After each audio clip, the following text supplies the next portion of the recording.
Pat, when it comes to Aryna Sabalenka, she has been battling herself and her emotions. We think back to the defeat here last year, then at Roland Garros against Coco Gauff, there was a complete meltdown, and she says that she is stronger mentally and she will handle the occasion better. Well, let's see. You know, it doesn't get much bigger than this, of course, and you know, I mean, she's a vastly more experienced player than the last time they met.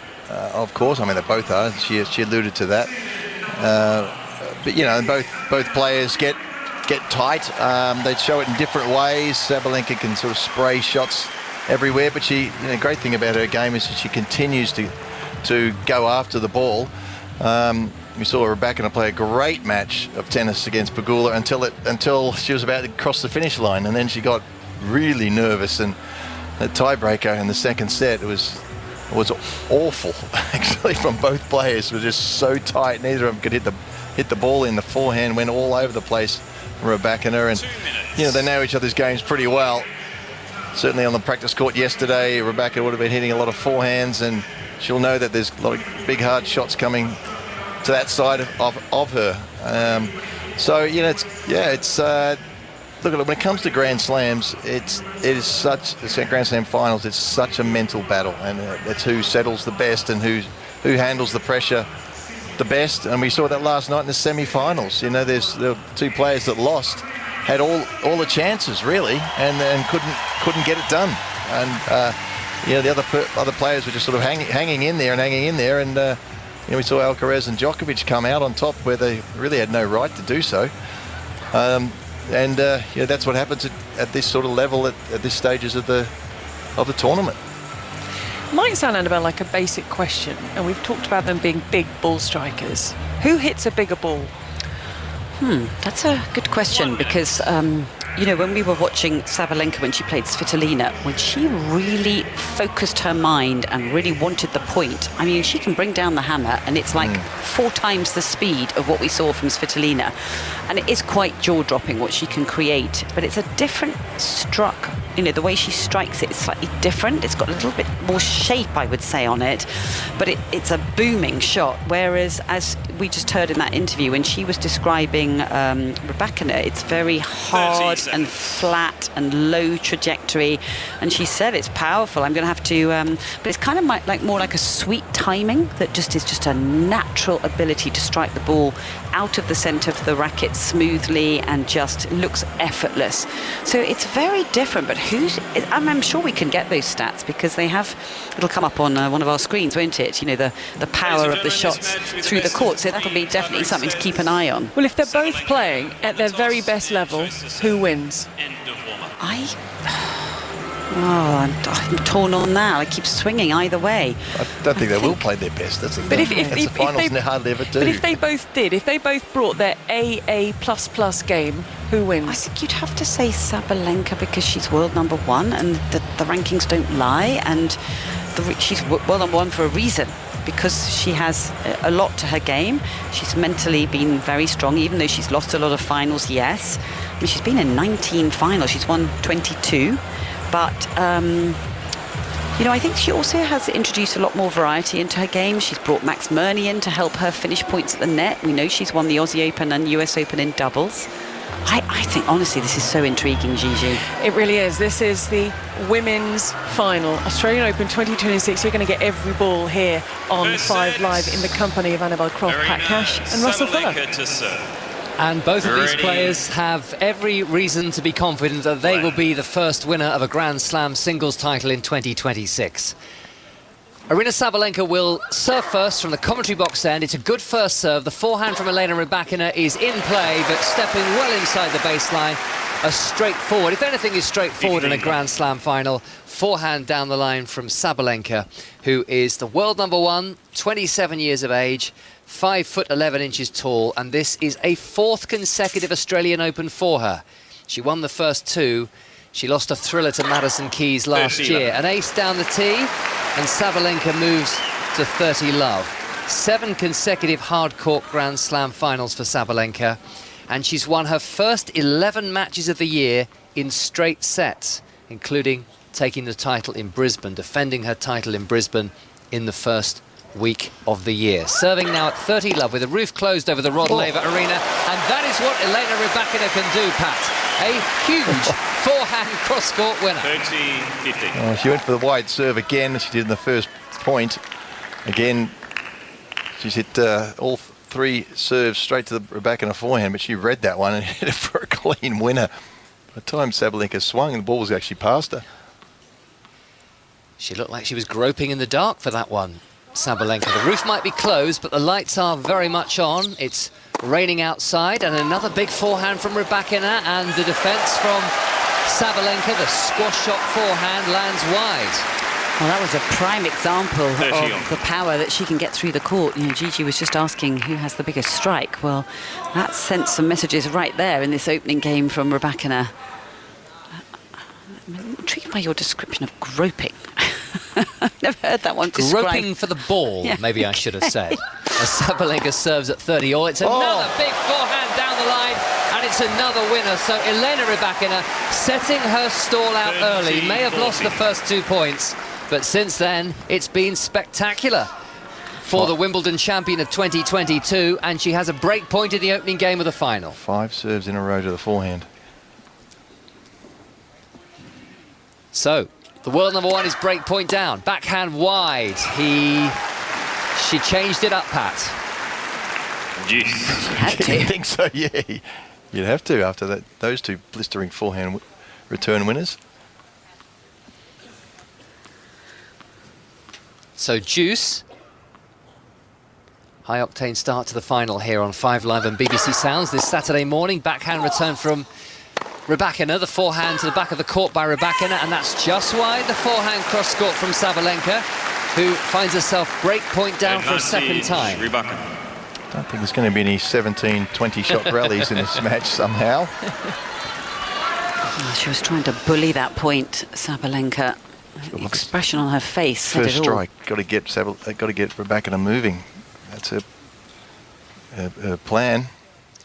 So second break point for Rybakina, and Sabalenka misses as she aims a first serve at the backhand of Rybakina. 26 years of age, 6 foot tall, third Grand Slam final for the world number 5 from Kazakhstan.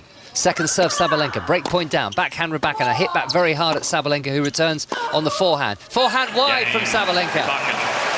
And the break is secured in the very first game of the final by Rybakina, who's looking for a third top 10 win. She's had victories in the second week over Iga Swiatek and Jessica Pegula. She also has 9 consecutive wins over top 10 players. That is quite some statistic. Whereas Sabalenka, for all her brilliance at the start of the year, actually hasn't had to beat the top 10 player to get to the final. What a start from Rybakina. I don't think it could have been any better, to be honest, was it? I mean, I was impressed with how the first 2 points went with Sabalenka, and then how Rybakina just came straight back at her, just sledgehammer stuff, and just so calm. She's so deceptive in how she puts her tennis across. You know, you just cannot read her psychologically. She just doesn't react to anything. There's no fist pumps. There's absolutely nothing that she will give you. Calmly strolls around. But my goodness, can she hit a tennis ball? She gives very little away, but has a fine serve, and her first serve of this final hits the tee, and it's 15 love. Well, as much as the grunting that Sabalenka does, that was a faster serve. Fastest serve of the match. 189 Ks. 200 kilometres an hour would be 125 miles an hour, which is a big number, so not far short of that, and that was her very first serve of the final. She's missed the first serve here, backhand cross-court by Sabalenka, who's now going cross-court with a forehand and missing. She's under a lot of pressure in the early stages. Well, she's already got a slightly panicked expression on her face, and she's looking down towards her camp right down the other end of the court, and looks a little flustered already. Now, she's promised herself that she's going to have a different mentality, as we were hearing at the Grand Slams this year, that if things don't quite go to plan, she is not going to let it disturb her and throw her off her end goal. Accept the situation, she says, move on and do whatever it takes to win the title. Easier said than done. Backhand from Rybakina. Sabalenka's backhand is long. Well, she's being rushed, isn't she, Pat? Yeah, really rushed by. 40 love. And we saw that with Pegula too in the semi-final. It just took her a long time to get used to that pace. Rybakina was thumping the ball to Pegula's forehand and just she kept making mistake after mistake. Took her a good set and a half before she got her eye in. 40 love Rybakina. Serves into the net.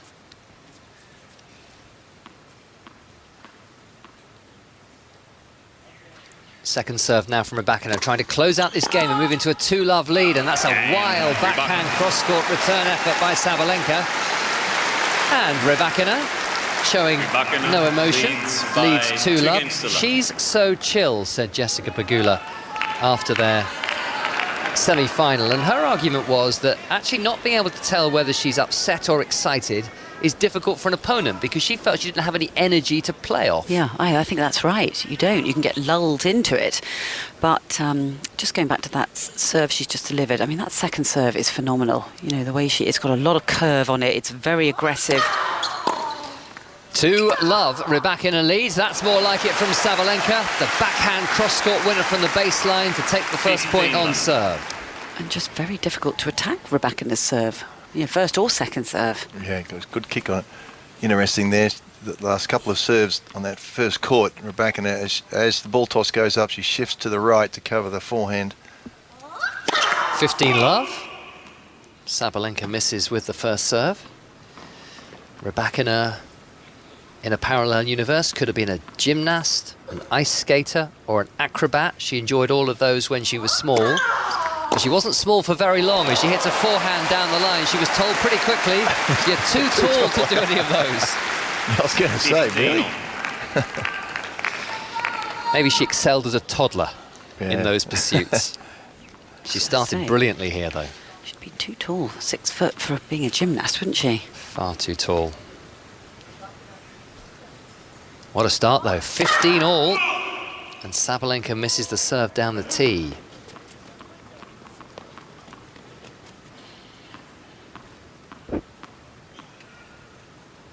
Second serve here for Sabalenka, who is the world #1. Backhand reply Rybakina. Sabalenka's forehand cross-court. That's a nice, clean winner as she sets out in pursuit of a 5th Grand Slam title and a 3rd Australian Open title. It was tight in 2023 when these two met in the final. It was 6-4 Sabalenka in the deciding set, but she needed 4 championship points to win her first Grand Slam title. 2 years ago, pretty straightforward in the final for Sabalenka, beating Jung Chin-wen in straight sets. Sabalenka at 30-15, backhand wide from Rybakina as she goes down the line.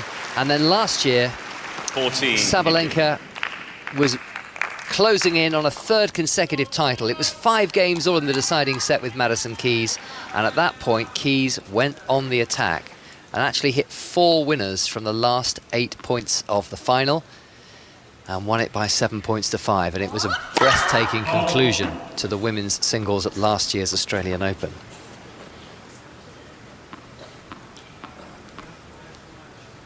It's been a bit of a procession at Melbourne Park this fortnight until yesterday's men's semi-finals. Let's hope we have a barnstorming women's singles final to finish their draw. Backhand cross-court Sabalenka into the tape and wide. 14-30. She looks like everything is just, as I said before, very rushed and hasn't got enough time to get her racket back in time. But also, she's so panicked to get that first strike in that she's just overplaying everything at the moment instead of building the points and staying patient, waiting for the right ball. Everything's just going and racing so fast in her mind, you can see. Game Ace from Sabalenka. And she's on the board as she holds to 30. But Rybakina has the break. Zhejian leads by 2 games to 1. You're with the 5 Live tennis team coming to you live from Melbourne. We've got the women's singles final today. Tomorrow we're going to have Carlos Alcaraz against Novak Djokovic in the men's singles final at the same time, so make sure you're with us for both of those. In terms of what we have ahead for you today here on 5 Live, I know it's still early, a lot of information, we'll keep reminding you, but 5 Live Sports on air from midday with Mark Chapman. We've got Leeds United against Premier League leaders Arsenal. That's going to be our commentary base at 3 before Chelsea against West Ham, which is the 5:30 kickoff. Our sports extra commentary at 3 o'clock is Brighton against Everton, and of course, as always, all the goals and analysis. That's Match of the Day, BBC One, the iPlayer from 10:25 tonight with Gabby Logan, and there's World Championship boxing tonight on 5 Live from 9 o'clock when Josh Kelly takes on Bakram Mutazali for the IBF World Super Welterweight title. So I've planned your day, and I know that's looking quite far ahead, but we will keep reminding you what's going on. In terms of the win predictor, we get it at the start of every match. 54-46 in favour of Aryna Sabalenka. And I wonder if that has just nudged back a little bit now that Rybakina has the early break and leads by 2-1. She will serve now from the far end towards Aryna Sabalenka, who is commentary box end. We were at court level last year and for many years before. We're back up on the super box level, level 4. We come up in the lift with all those heading to hospitality. Double fault from Rybakina. And it can, if you pick your moment incorrectly, be very difficult to get into the lift. I came up at about 5:30, 6 o'clock, and I had to barge my way to the front, because if I'd waited patiently in turn, I'd probably still be there. But you know what's worse is at the end of the night when they've been drinking all evening, when you try and get the lift when they're going down again. You got pointy elbows there, Russell. They can be when they need to be. Yeah. Normally very mild-mannered, but there are times where you just have to get where you have to go. Backhand from Sabalenka, the backhand down the line from Rybakina, terrific hitting.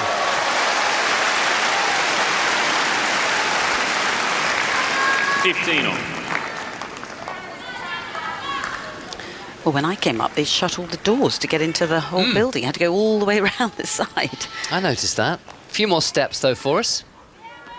A little bit of a detour. But it is a fabulous view. We are towards the back of the stand here, but it's a perfect position. The lob from Sabalenka after a very good deep approach by Rybakina, who's won the point as the lob lands about 18 inches over the baseline. And you can see that Sabalenka is not particularly impressed with herself or the way this match has started, but she is trying to stay calm. Yeah, she's definitely trying to do that. She's taking some big, deep breaths and just trying to close her eyes at times just to sort of compose herself. But difficult match to try and find rhythm because you're not going to get any against such a big server. Great serve from Rybakina. She's given Sabalenka a chance here, led her back into the rally, but on the run across the baseline, Sabalenka's hit a forehand into the net and slapped her thighs in frustration. Well, she picked the side. Another really good serve from Rybakina. Short put-away ball. She got herself just a little jammed up, so didn't really get towards the line. Sabalenka got there, kicking herself and not making Rybakina have to hit a volley. She's standing quite far out on that due side, isn't she? She's just taken a little tiny shift back towards the centre, but that first delivery, she was way more towards the tram line. Second serve, Rybakina, 2 game points. Forehand from Sabalenka. Rybakina cross-court with a forehand. Sabalenka, she really hasn't found her range at all. That was a good 4 feet long, and Rybakina holds for 3-1. Rybakina leads by 3. They're really snapping at the short balls. I think she hasn't got used to the pace yet of the ball coming at her, and then when she gets a shorter ball, she's anxiously snapping at it. Yeah, I think she could do with an extended rally where she starts to feel comfortable and just get some rhythm going, but she's not going to get any. And she doesn't get played like that either. No. She sees a gap and she just goes for it. So when she gets tight and nervous, those balls spray everywhere, and that's what we're seeing at the moment. I think it's partially nerves and partially Rybakina's good play. 1-3 down Sabalenka. Forehand from her. Rybakina's backhand is long. These two know each other very well. They are each other's most frequent opponent. They played 14 times. 8-6 Sabalenka leads. Over half of the matches have gone to 3 sets. And as We mentioned at the start of the programme, Rybakina winning their most recent meeting at the WTA Finals, the championship match to end last year's WTA season. She won 6-3, 7-6, winning that tiebreak 7-0. And Sabalenka actually smashed her racket before shaking hands with the new champion. Sabalenka's second serve, backhand cross-court crunched by Rybakina and just wide now as she tries to go down the line. So good defence there from Sabalenka. It was a much better defensive slice backhand, wasn't it? Because sometimes you see some of the women players, when they push defensively and use the slice, it floats and it sits up and it leaves them vulnerable. But that time she really knifed it back and got a little bit more depth on it. Backhand return from Rybakina, forehand from Sabalenka. The slice backhand into the net from Rybakina, seemingly caught a little bit on the hoof there and by surprise by the Sabalenka approach. Yeah, she's not that agile, is she? When she has to, when she gets wrong-footed, she's a little slow. 3 game points. Sabalenka. Good service hold by Sabalenka. And that will maybe settle her down a little bit. Still a break of serve down. But Rybakina leads by 3-2. Her lead is cut to 3-2. Yeah, a clean hold, a first clean hold for Aryna Sabalenka. Now, as Ross just mentioned, Elena Rybakina is on a pretty impressive run of form, which began at the end of last season and culminated in victory at the final of the WTA Finals over Aryna Sabalenka. The WTA Finals gave a lot of confidence because you played against top players and I maintained my level. I played tough matches, very close matches, and I won all of them. Of course, it's different conditions. I could take only positive from that week, and this is what I'm trying to do this season, remembering some good stuff from this WTA final and just bring it to this season.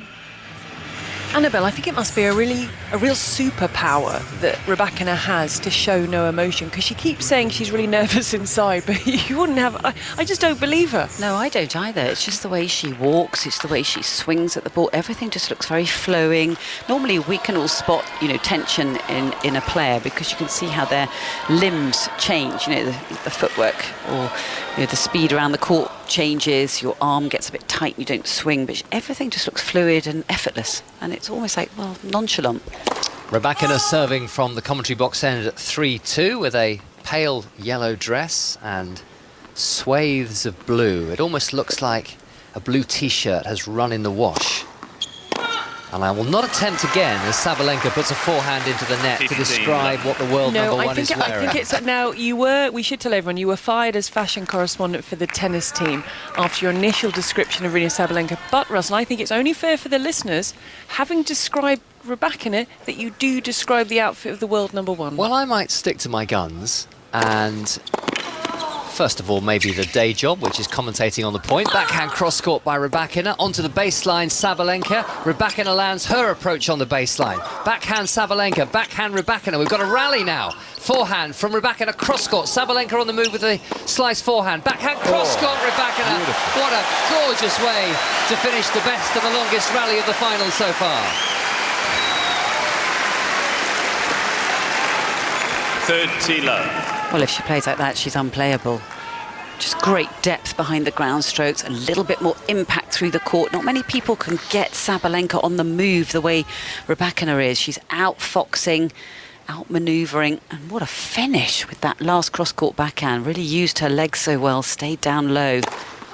30 love, backhand onto the sideline by Rybakina. The lob from Sabalenka has landed just inside the sideline, and what an angle from Rybakina. Backhand cross-court from quite a long way out of court herself for 40 love. I thought that was a really good defensive shot from Sabalenka, who was really right on the stretch, sort of floated that slice backhand, and it landed just behind, on the sideline, just behind the service line. Rybakina almost had to go backwards and hooked it across court. Sharp angle for a winner. 3 game points, and can't quite close out the game perfectly, just misses that first serve.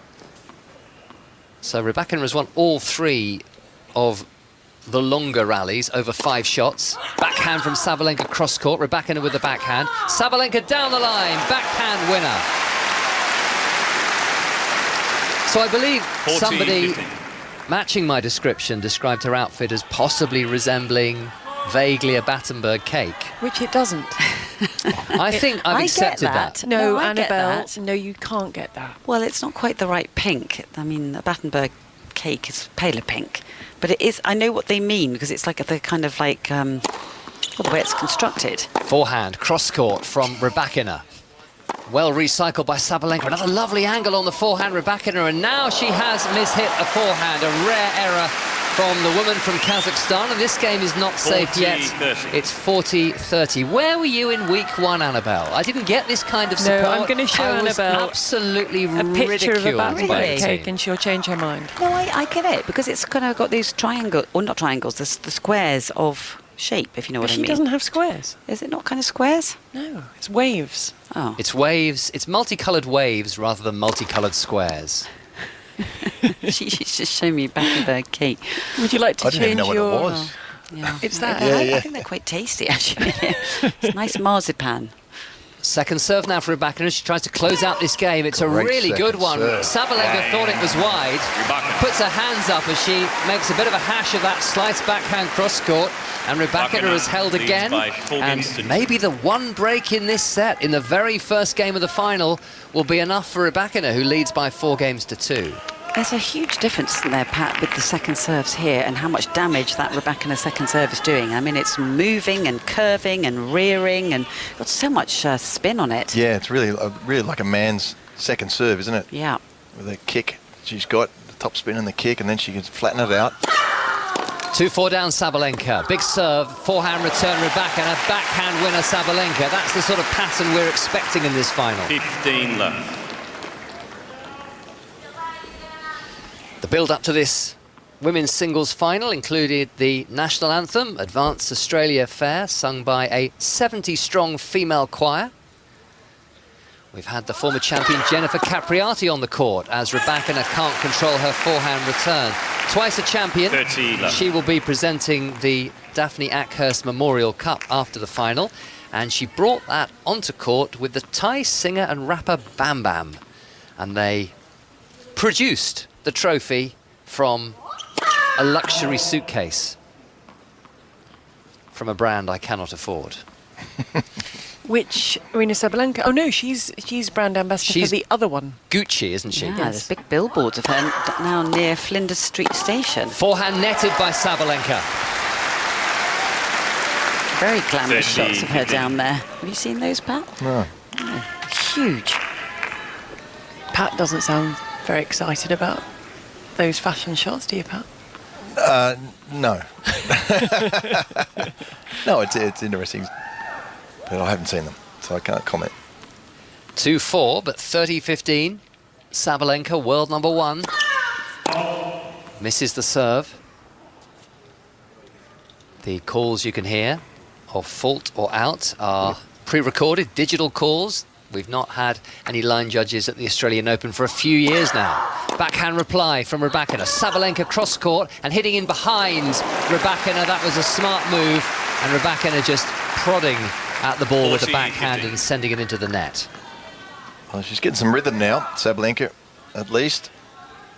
Striking the ball pretty well. Rybakina has just been hitting some unbelievable shots in the first few games, but sprayed a forehand or 2 in the last, which is where Sabalenka will be attacking. 40-15, ace Sabalenka. Sabalenka. New balls, please. And that's 2 very good holes in a row. She's dropped just 1 point in her last 2 leads by 4 service games to games. 3.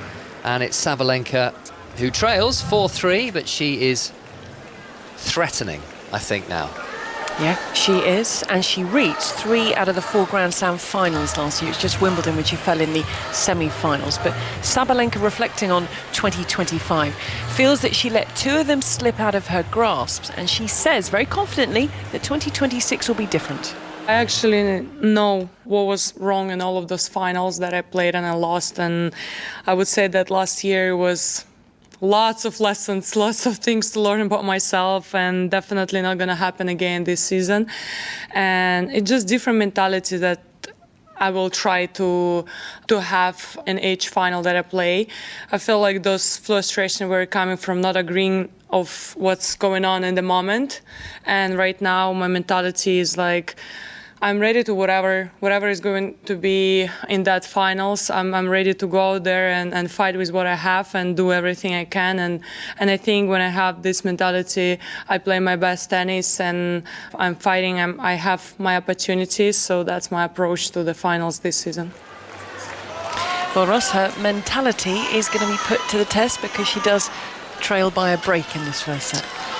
Yes, I think she's living up to those words for the moment. She's staying calm and she has really locked down her serve, but that one break in the opening game of the final means that Elena Rybakina is serving at 4-3, and a big serve and a big forehand from the world number 5 from Kazakhstan, who won the Wimbledon title in 2022 and didn't really enjoy the next few months on tour. She felt that she wasn't treated like a Wimbledon champion. Her ranking was still lower than you might expect, and she didn't really get the show courts and the love as she set out around the world as a Wimbledon champion. But still very, very proud to have won that title as she puts a backhand into the net, and 15 on. Always, like all champions, and I know Pat will agree, so proud to be a member of the All England Club as a result. Got it in the easy way. Yes. Otherwise, it's 30 years of brown-nosing. 15 all. Rybakina leads 4-3. There goes my membership. It's not quite like that, but... Forehand reply from Sabalenka. Rybakina's forehand. Sabalenka with the forehand down the centre into the very back of the court. Now forehand cross-court winner. Sabalenka definitely stepping it up, and now maybe for the first time is in a position to threaten the Elena Rybakina serve. I'm getting stuck into one of these return games now, and you can see that she senses something is a possibility here, and her body language is shifting. She looks eager. She's trying to get that first strike in. And I think she's starting to cope with the pace coming at her a little bit better. It just looks more comfortable. Getting the racket back earlier as well. 15-30, and she's missed Rybakina here. Dropped just 3 points on serve in her opening 3 service games. But here, 15-30 down, and this is a second serve. Sabalenka with a wide stance. Returns on the backhand into mid-court. Backhand from Sabalenka cross-court. Rybakina down the line and wide. 40. Oh, that it was a whisker, wasn't it? Yes. It was a really nice, he struck backhand down the line, but she's missed a couple of those now, both by about half an inch twice.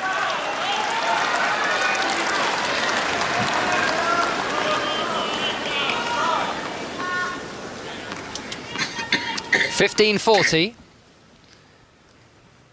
Rybakina, a break-up, and still a break-up as she serves an ace. Just past the forehand swing of the world number 1.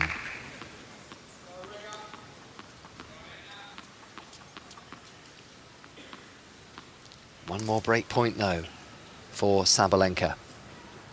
In her 4th consecutive Australian Open final, she's shanked the backhand. Squeal. Yes. From Sabalenka. That was a good, well-struck serve. Probably wasn't as wide as she thought it was, and she almost overran it and hit it on the throat of her racket. She just walked to the back of the court and turned her back, very sort of Sharapova-like there, and Rybakina was ready to serve, but Sabalenka just trying to take some extra time and slow her down. Deuce. Rybakina serving for a 5-3 lead, now has the advantage. Great serving, and Sabalenka can only block that into the base of the net and then threaten to smash that racket. I don't think it was ever really her intent, but she shaped to throw it to the ground. Another good wide serve. The take back for them when she goes to slice it, it's really high, Sabalenka. Skidded under. Game point Rybakina now. First serve into the net. She saved 2 break-back points. And this is a point for 5-3 in the first set of the women's final on 5 Live and BBC Sounds. Backhand from Sabalenka is netted as she goes down the line. And Rybakina holds. And how crucial could that be? She leads 5-3. She's a game away from taking the opening set of the final. Rybakina leads second serves. by 5 games to 3. As they were in the semi-final, so effective, the bounce and the kick, and that one wasn't fast, 127 Ks, but it had the height and the bounce, and it's just throwing Sabalenka off a little bit. The second serve doing just as much damage as the first serve again.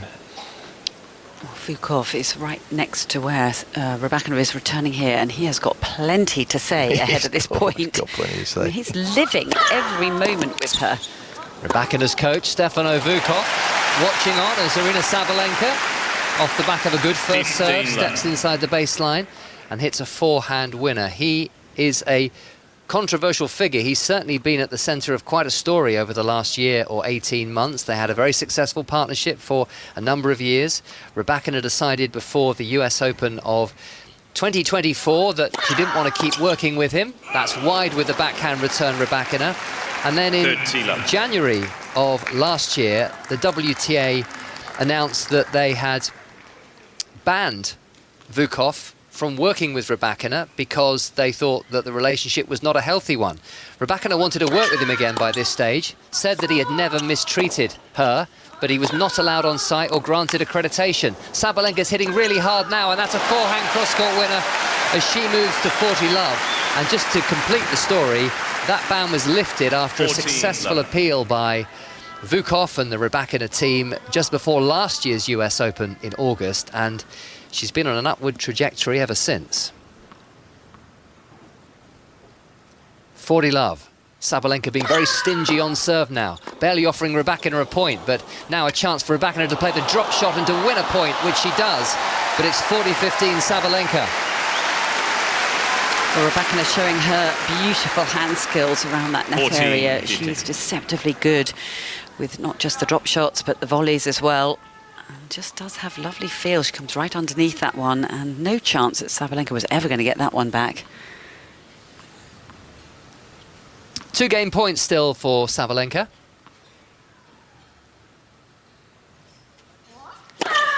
Backhand reply from Rybakina is long. Game Sabalenka. So Sabalenka is continuing to ask the question, but if Elena Rybakina can hold serve one more time, Gigi, then she will end Aryna Sabalenka's perfect start to the season, in which she's won 11 matches in straight sets. It was interesting, you talked about Stefano Vukov and how chatty he was. She walked over to him midway through that game and she said, the ball was just coming at me too fast. I don't know what to do when it comes onto me this fast. Oh, I missed that. Who said that? Rybakina said that towards her box. How interesting is it? It feels in the first before that last game, the first 8 games, that she was the one hitting the ball hard and flat and taking time away from Sabalenka, and she was in charge of it all. So she was obviously just starting to feel a little less comfortable when she was having to face those break points, but he was eagerly on the edge of his seat, leaning forward. He plays every moment with her, and then he's always talking to her. There's very little time when he's not talking to her. But it's a lot for her to take, isn't it? I do like the 2 guys in they have coaching pods on court, and the extended members of the team are up above in the stands. In the coaching pod, there's 4. There's Stefano Vukov, the secondary coach, and I think the physios and fitness are in the back. And the 2 physios and fitness, every time she wins a point, they have a little high five and a little fist bump. And it's in stark contrast to you don't get any emotion, and yet they're enjoying it down there. Yeah. Quite funny, isn't it, watching all the goings on, the subplots that are unfolding courtside. So Rybakina now is serving for the first set of the 2026 Australian Open final. She won the first set of the final 3 years ago when these two met, but on that occasion she lost in 3 sets. She's missed the first serve, Rybakina. 5-4, backhand down the line winner from Sabalenka. Well, from other than the break, she actually has had the more chances, hasn't she, Sabalenka, and it's hitting the ball really nicely. That was a slower second serve up high, but she adjusted from the mistakes in the previous second serves. Took it early before it got too high. Backhand reply from Sabalenka is long. Good serving Rybakina, 3 points away from the opening set here on 5 Live this Saturday morning. We're live from Melbourne, the Rod Laver Arena. The roof is closed. It's been closed on a couple of days because of extreme heat. It reached a maximum of 42.7 degrees Celsius on Tuesday. It's probably about 18 or 19 degrees now. 15 all. Rybakina's second serve. Backhand from Sabalenka. Rybakina hits the backhand. Sabalenka hits through the forehand powerfully. Backhand cross-court Sabalenka, but it's wide. She was on top in that rally, but she could not find the winning shot. 15. Another one of those snappy ones. She's put them aside of the last 4 games. Just a little bit shorter, a little bit slower. She comes inside the court, catches it too far in front. Pulls it wide. 30-15, Rybakina serving. Blocked backhand by Sabalenka. Forehand cross-court just wide by Rybakina. It's the first time we've seen a tiny bit of emotion, if that's what you can call it, from Rybakina. For her to just stand there and stare at what she's just done, she's clearly not happy about it. I thought she was very brave, actually, the way she went after that forehand, but perhaps maybe just a little too close to the line there. Yeah, you want to aim inside the lines, not on the lines at this stage of the match. 30 all. Serving for the first set is Rybakina. Sabalenka's return hits the tape and spins back her side. Could have gone over that one. 40-30. Hit the top of the net and popped up. And so, as our Australian umpire Tom Sweeney reads the score, we have the first set point of the final, and it goes to the 5th seed, Elena Rybakina, against the world number 1, Aryna Sabalenka, serving at 40-30. And just missing that first serve.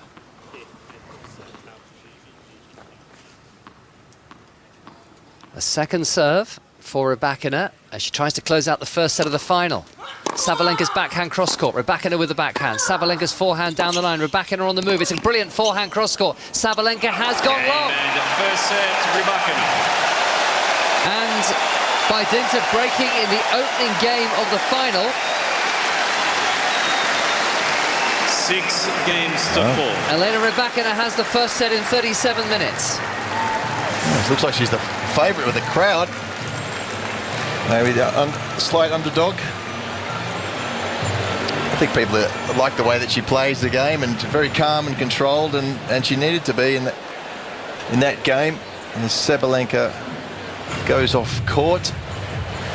Well, yeah. Aryna Sabalenka was showing enough to tell us that this could still go the distance, as Elena Rybakina makes her way over to her team to have a chat and to get a lot of instructions from her coach, Stefano Vukov. So while that is happening, with the time 22 minutes past 9 now on a Saturday morning, let's bring you the news here on 5 Live with Andrew Strachan.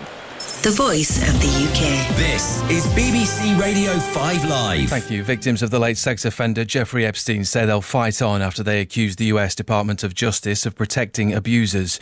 More than 3 million pages of documents and thousands of images have been released, but there's anger after the department said it won't release any more files. Sir Keir Starmer will meet the Japanese Prime Minister Sanae Takaichi later. They're expected to reaffirm their commitment to a free and open Indo-Pacific in response to China's growing military influence in the region. HM Revenue and Customs is opening phone lines and extending its web services ahead of a deadline at midnight for self-assessment tax returns. There's an automatic penalty for those who file late. And stars of television and film have paid tribute to the actress Catherine O'Hara, who's died at the age of 71. The director, Ron Howard, described her as a wonderful person, artist and collaborator. 8 years ago, 5 Live launched a podcast which changed conversations around cancer. You, Me and the Big C shared real and heartwarming stories, bringing solidarity and hope. On Tuesday, we'll be looking back at the legacy of the podcast, discussing a brand new episode and talking about current issues within cancer care. I'll be coming to you from a cancer hospital in Liverpool, speaking to patients receiving treatment on the chemotherapy ward. You, Me and the Big C. The Legacy. Listen on BBC Sounds. The Australian Open Singles Finals on 5 Live Sports and BBC Sounds. While we wait for Aryna Sabalenka, the world number 1, to return to the Rod Laver Arena, let's bring you some other sports news. But we're going to stay with tennis because earlier today here in Melbourne, Neil Skupski and his American partner Christian Harrison won the men's doubles title. That's the second Grand Slam doubles title for Neil Skupski, who's previously won the Wimbledon title. They beat the Australian pair of Jason Kubler and Mark Polmans in straight sets. To cricket, an Australian paceman, Pat Cummins, has been ruled out of Australia's T20 World Cup squad as he continues to recover from a back injury. Ireland set the UAE 171 to win in the second T20 International in Dubai a short time ago. The UAE were 102 for 5 with 5 overs remaining. Justin Rose holds a 4-shot lead heading into the third round at the Farmers Insurance Open in San Diego, and Lottie Woad shares the lead with Lydia Ko at the Tournament of Champions on the LPGA Tour. You are with the 5 Live tennis team. Stefano Vukov, Animal, he hasn't stopped. I'm not sure. I think at one point I just have to walk away. I mean, he's been talking non-stop. This is the coach of Elena Rybakina. She won the first set. She walked straight over. Everyone's listening and he's just holding court. Yeah, and he's quite animated the way he talks to her, which is, I think, maybe why people possibly misread him. I don't know. I don't know him. I don't know any of the details of what happened. But if you were just to watch this, you'd think it was an argument taking place, wouldn't you? Because he's so animated and looks like he's quite... not aggressive, but he just Forceful, says it with conviction, and she just absorbs it and sort of listens to it and nods. But she clearly wanted to go over there. She would know what she was in for if she's walking over there to receive the information. And also, she's played a perfect set of tennis. And what I found interesting, Gigi, was when Sabalenka picked up her bag to walk off the court, she strutted very purposefully across the court directly in front of her box, and she walked past them with her nose in the air. And I thought that was quite fascinating, because you would think that she'd be looking at them, talking to them and saying any thoughts, any ideas on what went wrong in that first set, but she didn't even look at them. Second set. Quite interesting. Well, I think she's played pretty well in this set, actually, other than that one game. Yeah. She's nip and tuck and maybe even been a better player. Well, the win predictor has swung massively in favour of Elena Rybakina. It might have just been the one break at the start of that set. And if you're having to go out now because it's Saturday morning, you might have errands to run, there might be sport that you've got to attend. Remember, you can take us with you via the BBC Sounds app. You scroll through the radio dial, tap 5 Live. And we've also had a podcast this year that's been quite fun. There's some really random things that we talk about on that, together with the tennis. Just search tennis on BBC Sounds. So Aryna Sabalenka, the world number 1, 2-time Australian Open champion, looking not to be broken as she was in the first game of the first set. And she's 30 love. She is dripping in diamonds because she has a new collaboration with a jeweller. I mean, really dripping, dangly earrings and sort of a massive pendant just stuffed full of diamonds. Yeah, that looks quite uncomfortable to play with, actually, doesn't it? Heavy, yeah, I think it looks quite heavy. But then don't forget, the Williams sisters always wore a lot of jewellery when they played, didn't they? Yeah, that's true. 30 love. Serving to the centre of the box. The backhand down the line from Rybakina. Rybakina scoops up the backhand, goes cross-court service line. Cross-court backhand goes Sabalenka. Trying to find the angle. Rybakina doesn't make it. And it's game points. If someone paid you a lot of money, would you go out on court dripping in diamonds? Yeah, why not? Diamonds are pretty cool. But I lose everything that's valuable do you? for me, yeah. And so I just don't go there anymore. Literally everything. Everything? Yeah. Wife's engagement ring got stolen. I got some really cool pants. I got my guitar strap that was given to me by Rick Nielsen from Cheap Trick. That's got lost. Your pants got stolen. That's a worry. Forehand slap back, flat through the middle of the court from Rybakina. Now plays a backhand through the middle. She has her first point of the set. They weren't just any pants. 40. Special ones. They were Versace leather pants with mini silver spikes all through them. Did you wear them? They're rock and roll pants. I think I would have wanted someone to steal those. So cool. No. These you are were my coolest, other half. These I would are the get coolest them. things. I would have them stolen. What were they like to sit in? Painful, like an acupuncture pants. Yes. They're lining. Ace from Sabalenka down the tee for the first game. Sorry, Pat. Continue with your acupuncture pants. I've just got a vision of you with spokes coming out of everywhere. I was on the outside, not the inside. No, but even when you sit down. When you sit down, Would hurt. How did like that a feel? porcupine. Sitting on millions of spikes. Oh, if I only had a photo of them, I would just show you. Oh, And so you lost them or they were stolen? Don't know. And where? I don't know. If I knew where they were, I'd go and get No, them. but where were you when you... I don't know. You weren't wearing them, maybe were you? somebody. No, it was a big rock and roll night, and somebody stole That my was pants. a big night. Oh, I'm sure there's a Maybe rock and roll somebody band knew they stories were of those. belonging to somebody famous. Right, so engagement rings, pants. Are you a loser of things? Well, my kids always say I'm losing things a lot and sort of like, wondering where everything is, and then 5 minutes later I find it. But I do panic when I think I've lost something. Big little pressure here on Rybakina. Sabalenka's done well to hold her serve. And after the stress of the first set, she's likely to have a little bit of a lull. Let's see if she produces any unforced errors or not. Sabalenka's on the baseline. Ooh, she had a chance there. It's that same second serve that she's finding quite tricky. It looks straightforward, but it must just kind of do things to the strings when you're going after it. Yeah, just checks a little bit. Just got that little bit of kick on it. Kick into one side, that's what they call it, the kick. A lot of players just have a topspin serve or a slice serve, but she's got something pretty rare in the game. Serve down the tee, the slice back on the forehand, the fun whipped cross-court from Rybakina, who plays the forehand again. That will sit up to be attacked as it is cross-court. She's come into the net, Sabalenka. The lob is up from Rybakina. It will not find the court. And it's 15-all. 15-all. Looks a little bit fed up right now, Aryna Sabalenka. Pacing backwards and forwards, prowling. Nothing from Rybakina. 15-all.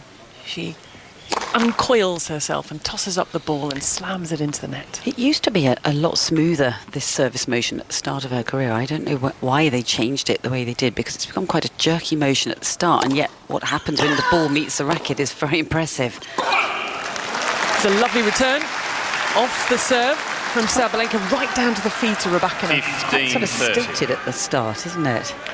Yeah, a little bit of it. Yeah. It's not nothing. No, too nothing major. concern, no. Might be a concern now because she's at 15-30.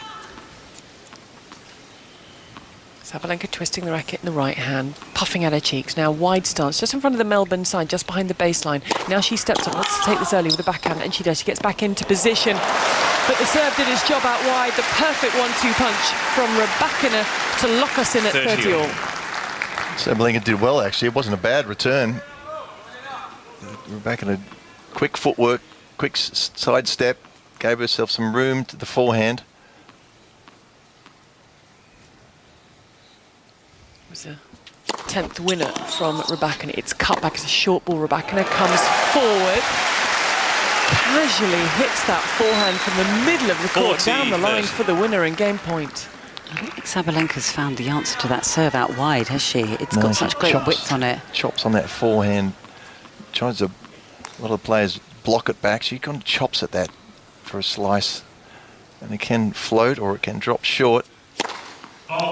Missed out wide. Sabalenka's being a lot more aggressive off this returner serve. She's inside the baseline, wide stance. She's coming for it. She takes it early with the backhand, down the line winner.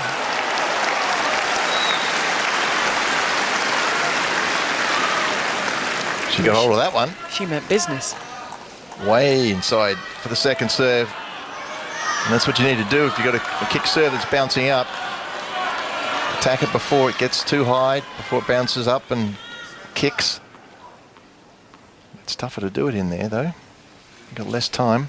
Rybakina has got the long plait down her back between her shoulder blades as the serve does its business with a black visor on top. Advantage, Rybakina. That chop will work against players with lesser power serves.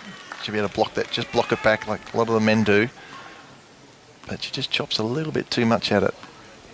And it's hard to do that on a first serve, a good first serve. Serve misses down the tee, down the centre line. Bounces up and is cut back to the ball boy by Sabalenka. Just keeping a distance a little bit now on this second serve. Sabalenka holds a position, but it's a double fault. It's pressure from the previous second serve that Sabalenka attacked to hit a winner. She felt she had to put a little bit more on that second serve and missed by quite a way. Going for the tee, not willing to give another backhand to Sabalenka. Well, once again, Rybakina in position ready to serve, and Sabalenka nowhere near. Having to run almost across the baseline to get into position. Thundered back off the forehand from Sabalenka. Sabalenka winds up the forehand, she goes back behind and she's got break point. The roar you heard was from the world number one with a point for a break and a 2-love lead. Advantage. Starting to make herself felt out here and heard, getting louder. Well, Rybakina not that quick off the push-off. So she's guessing that one, it wasn't right in the corner, it was right pretty much in the middle of the forehand court. But she just guessed the wrong side. She's sort of nervous about that big forehand, so she's trying to guess which side. It's a big serve. It's cut back through the middle of the court. The slap cross-court from Rybakina, who plays the volley. She cushions it. Sabalenka Beautiful cannot volley. reach it. Wow, what a volley.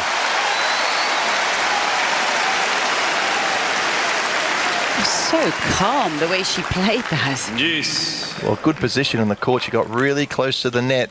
It's pretty decent return back. She was forced to come into the net, but look where she hit the volley. She hit the volley right on top of the net. And didn't have to do much, just put the racket out in front. Cuts the serve down the tee, blocked back deep from Sabalenka, who plays the forehand cross-court and deep to the forehand. A slight miss-hit there, just in. It's flattened out by Sabalenka, it's lofted up by Rybakina, it's brought down backhand cross-court from Sabalenka, and it's netted by the Kazakh.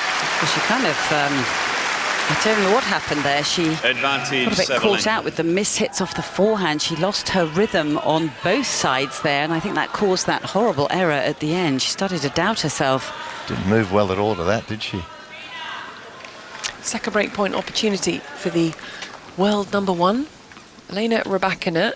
Live rankings, she is 3, so she's moved from 5 to 3, and should she win, she will still stay as the new world number 3. The rankings come out on Monday.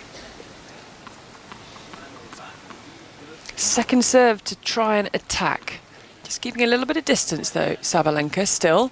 Now she's on the baseline, launches into it the backhand down the line. It's swung cross-court into the corner. Perfect placement from Elena Rybakina to save the second of the break points. Well, she moved back, and guess what happened? The kick serve got up. Deuce. Way up high on the backhand, forcing the shorter ball. And Rybakina just calmly whipping it across court. Not overhitting there. Realised, just a little bit of spin. Don't have to go 100% at it. Yeah, having a word with herself there, Sabalenka. She cuts back that ball. It sits deep. It's swung cross-court from Rybakina on the backhand. Rybakina on the backhand goes back to the backhand of Sabalenka, who's all over the place, but she's on the baseline. She settles Sabalenka with a forehand cross-court from the Kazakh, who cuts into that ball, rolls it into the net, and a third opportunity now for Aryna Sabalenka to get the break. Advantage. Sabalenka. I can see why she's saying the ball. I'm struggling with the ball coming fast at her. She's trying to be defensive, but when she's out of position, the ball's coming fast. She's not dealing with that particularly well, and that was a horrible shot, a defensive sort of squash shot.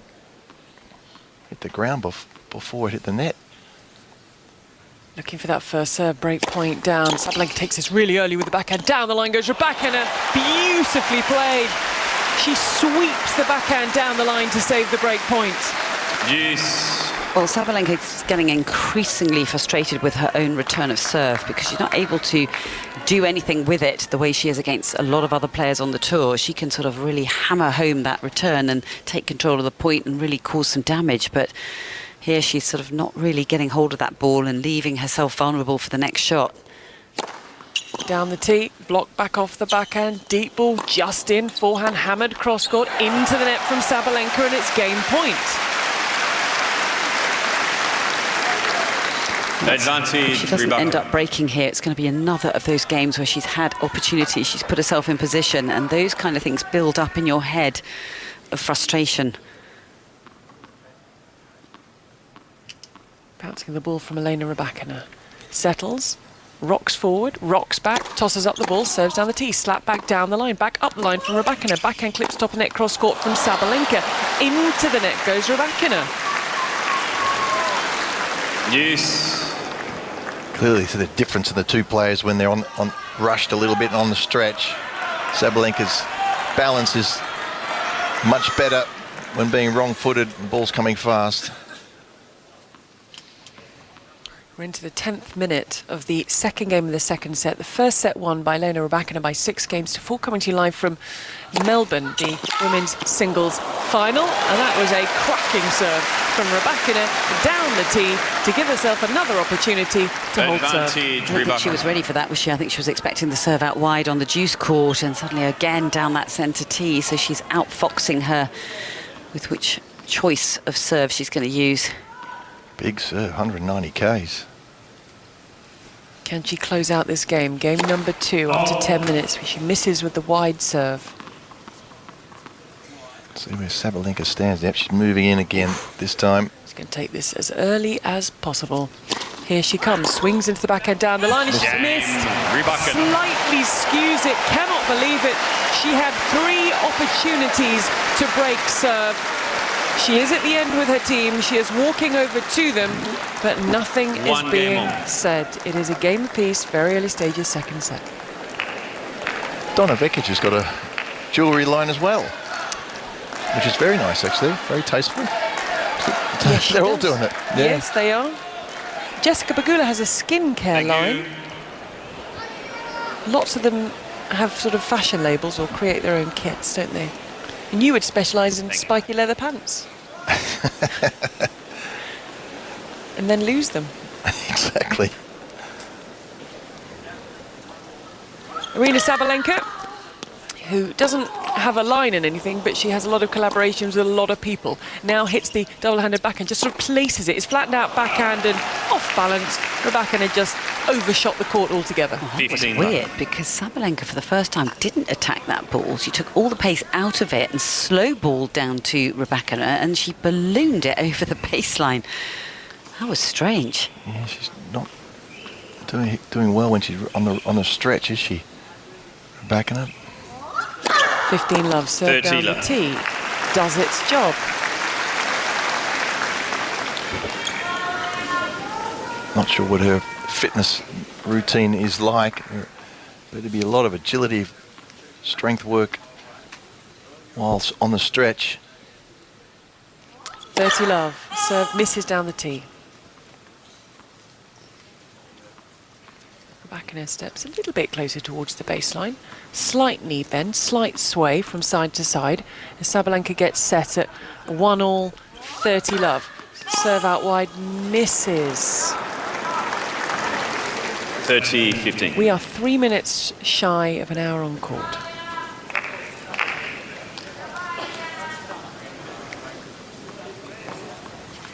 There's lots. The voice you can hear is Stefano Vukov chatting away to Elena Rybakina, who's kind of doing her best to ignore him. 30-15. Sabalenka serves down the tee. The forehand is slammed long, and it's game points for the world number 14, one. 15. That's what she was expecting, and that's what she got. Just the ball straight onto the forehand. It wasn't particularly accurate serve. Don't get a better opportunity than that. Game points missed out wide. Sabalenka slaps her thigh with the left hand. She can't believe it, thought she'd nailed it. Ball boy scoops up the loose ball. Rybakina, that slight sway of hers, stepping towards the baseline. Now she's up on her toes, lays into the off backhand, and the forehand slams cross-court to the service line. The pick-up from Rybakina is a beauty, as is the one from Rybakina. Rybakina gets back with a backhand cross-court. The angle found by Sabalenka. Game Sabalenka. It all goes wrong for Elena Rybakina, pushed out wide, and it is a holder serve. She may have missed her opportunities on the Rybakina service game, by 2 games to but 1. she has held, and as we approach the hour mark, it's Rybakina by a set. It's Sabalenka on serve 2-1, and at this stage, we're an hour in. How would you assess the respective performances? It could be, I don't know, a mark out of 10, and why do you give Sabalenka what you give, Annabelle? Well, I'd say she was probably at 7, if I was honest. I feel like she has a lot more gears that she could go to, but then there's always that case to be said that you only play as well as you're allowed to play.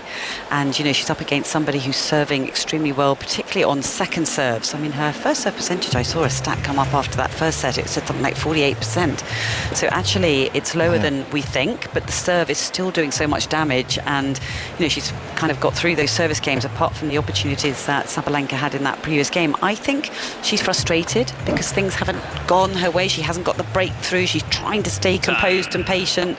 But I feel like she's got more gears that she can go to.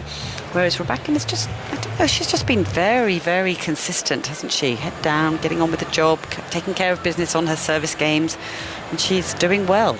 I would say she was about 8. So we've got a 7 and an 8. What do you think? Yeah, it's about pretty accurate, I would have thought, yeah. Yeah? Yeah. Okay.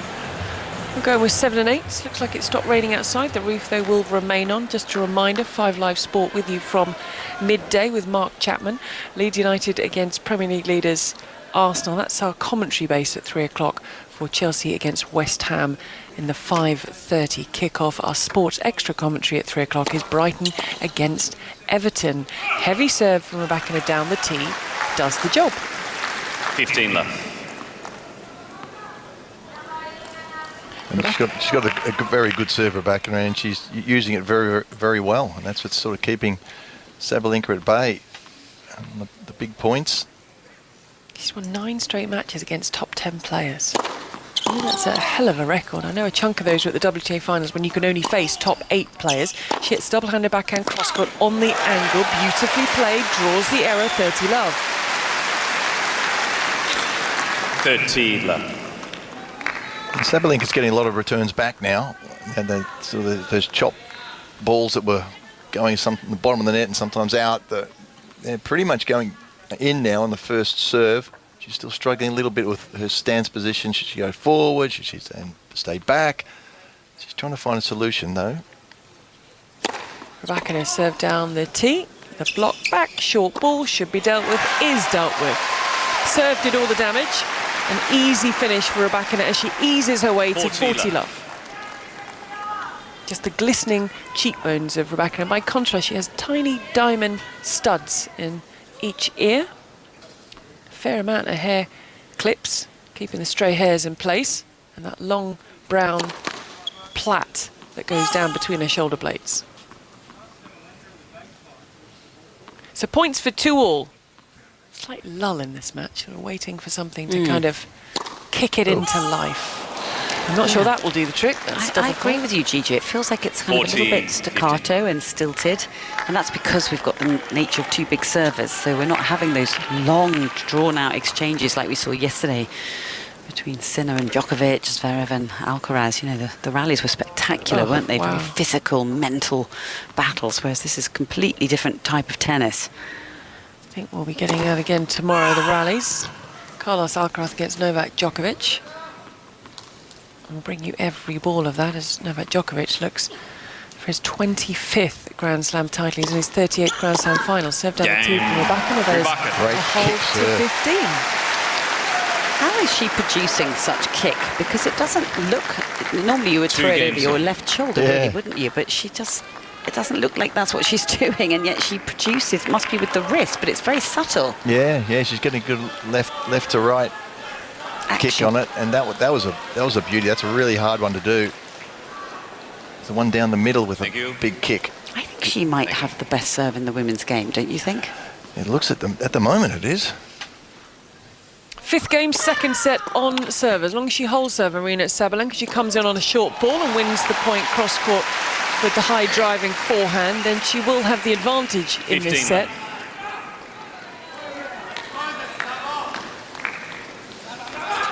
Aryna Sabalenka said last year she really made a difference to her schedule. She would take blocks away, she would go on holiday, she'd go to Mykonos where her boyfriend, her partner has a place, and she'd completely switch off. Whether it was drinking tequila or reading books or swimming, she just wouldn't think about tennis, and said it was very important for her to get that balance in her life. Because the tennis schedule is pretty relentless. Early returner serve winner, inside the baseline Rybakina, took a swing at it, backhand line winner.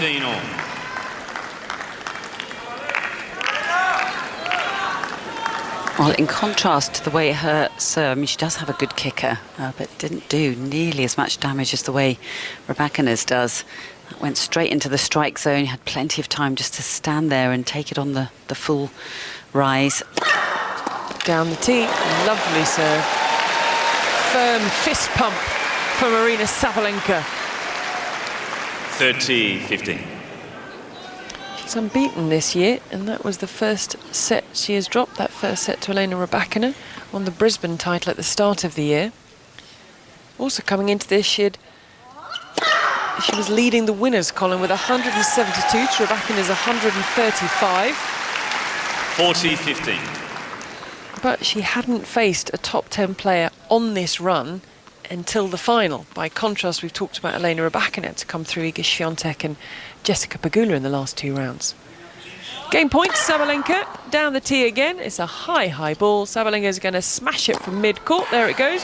Oh, she's got another one to have a look at. Rybakina gets the racket on it. It lands in, back edge of the baseline. Inside in and long from Aryna Sabalenka.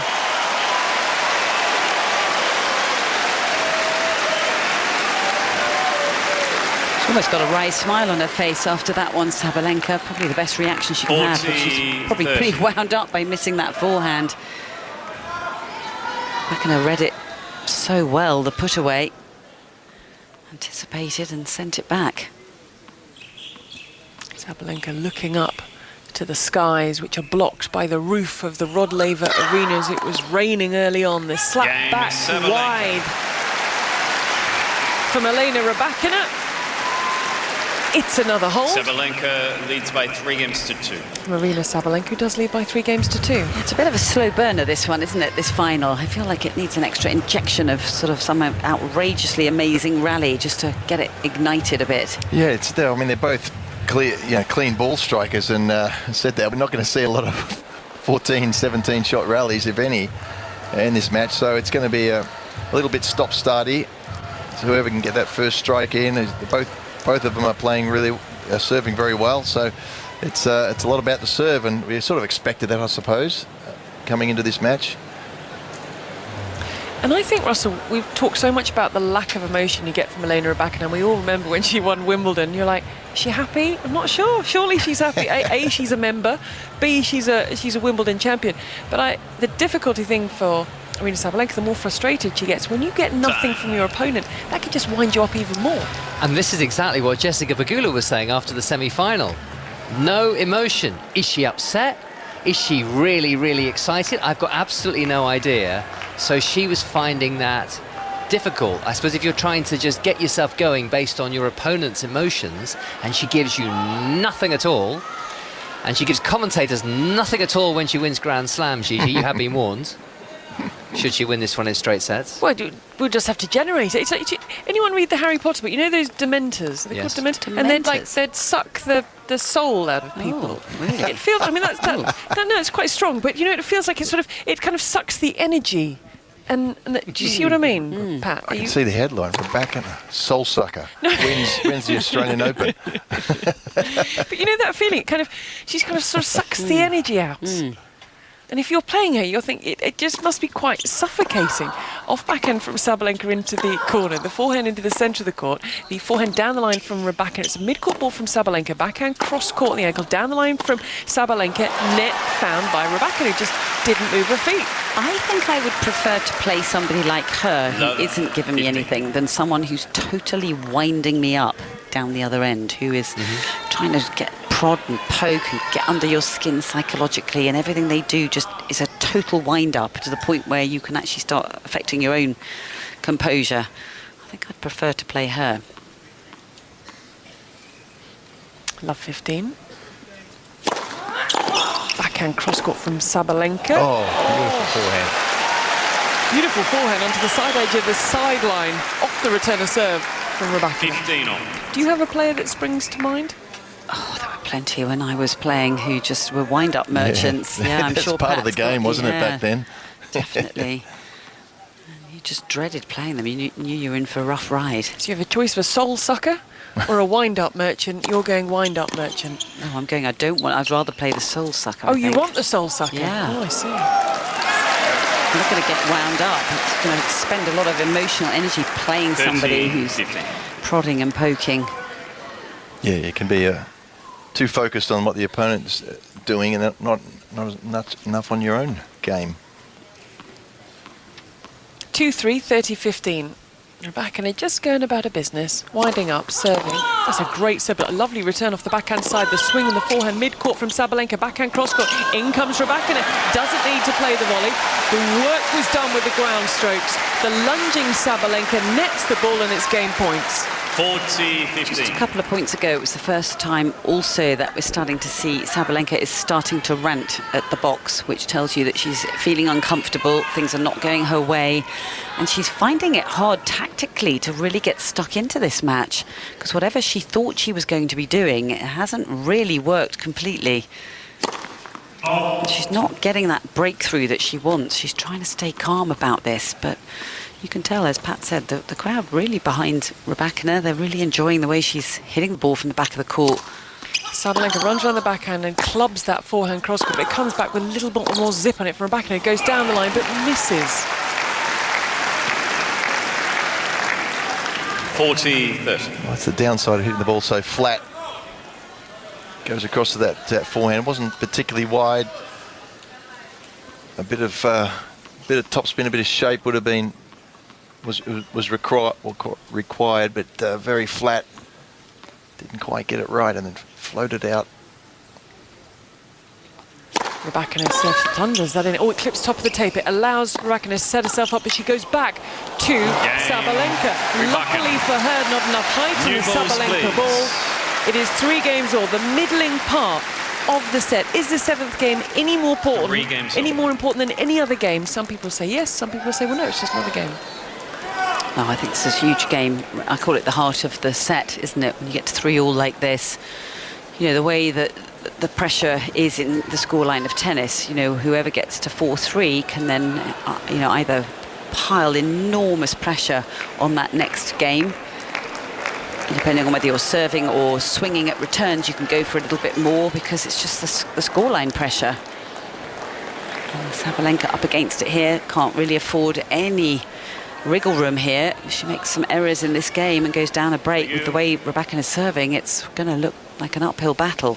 Well, the win predictor had Rybakina 46% chance of winning, up to 69% after taking that first set. Inside the baseline is Rybakina, doing the damage, weighty balls, drawing the error, 15-love.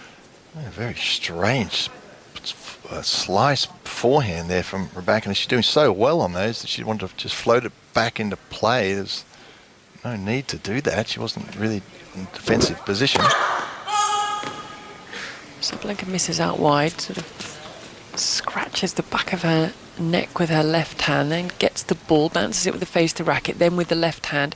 Rybakina is just behind the baseline. So goes centre of the body in the box. The backhand is dug out, and that's a looping, lofted, long ball from the world number 1. Gee, there's 15. Minor wins in these sort of matches, but you know, Rybakina is really starting to damage the second serve of Sabalenka.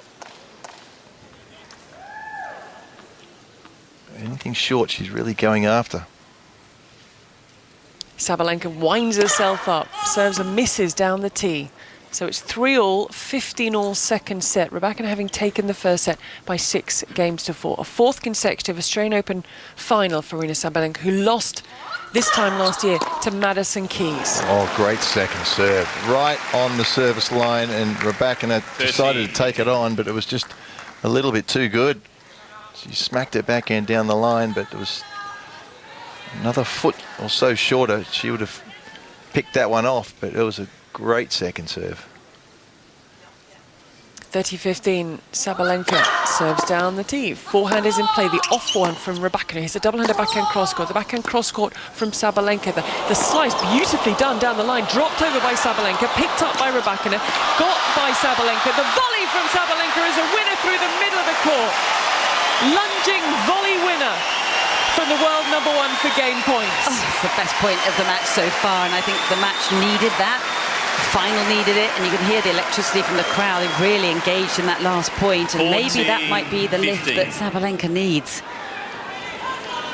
Great hand skills from both of them. Rat-a-tat-tat around the net. Both of them at full stretch. Thank you. Trying to control that racket face on that last lunging volley. Yeah, good volley, wasn't it? The last one from Sabalenka. Yeah, you feel Sabalenka needs that energy from the crowd, and maybe she'll get it now. But she's not happy that she's missed the first serve. There's a shot clock ahead of the first, but not the second, so she can take a little bit more time, but neither of these two take that much time. Points for 4-3. Oh dear, that was a big miss off the second serve. Yeah, just her focus there. I mean, just the reaction after she missed the first serve, I think, was enough to cause her missing the second. 167k second serve. That's pretty hard. She had a very good serve on that same side. The previous point hit the line. She realised that that's what she's got to do. Let first serve. 9 o'clock in the evening, Saturday evening. In the crowd. That was the first serve delivery that was a fault that then bounced back again, and then the line judge called it out. Which are all Line automated. machine. Line machine. Yeah.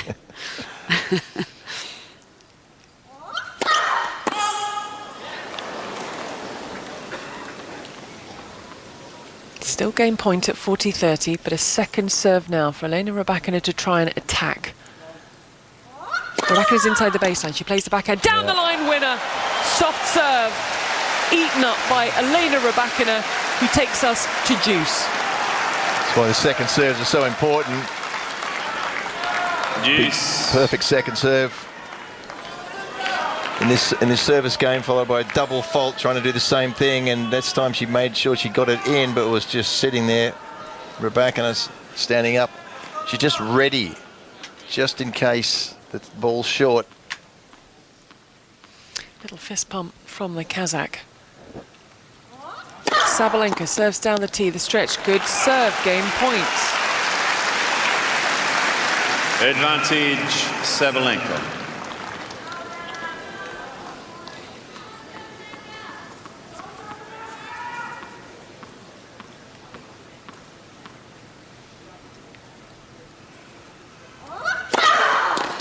Good serve out wide, short board, surely, yes. She finishes it off. Wow. Great finish to the game. Two big serves.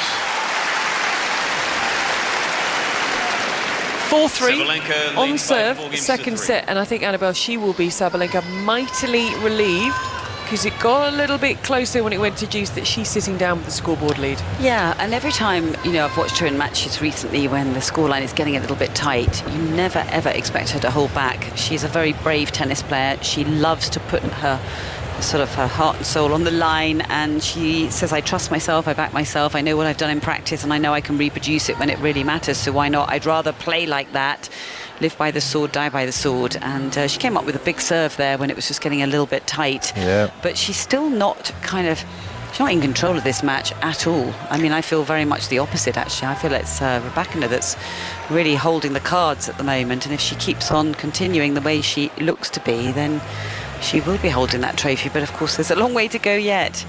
Yesterday, also in the semi-finals, we even saw her just have a little bit of a wobble to the back end of it. So, I'm sure there's still a lot left of drama to come. 55 points apiece after an hour and 18 minutes of play. Getting towards the business end of the second set. Is it going to be the final set? Are we going to have a decider? Elena Rybakina sorts through her balls, tucks one in the shorts on the left-hand side under the dress, has clutching one in the left hand that she is going to use, discards the other, and we're all set at 3-4. Under the roof on the Rod Laver Aryna, the serve misses out wide.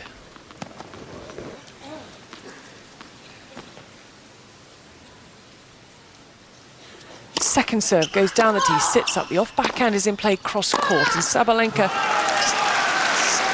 just sort of planted the feet, seemed to get stuck, slams the forehand into the net. It's a bit sort of raw, isn't it, the way she plays sometimes? There's not this sort of level of consistency that you trust her in certain points. Sometimes it's just an element of distrust when she's going after the ball.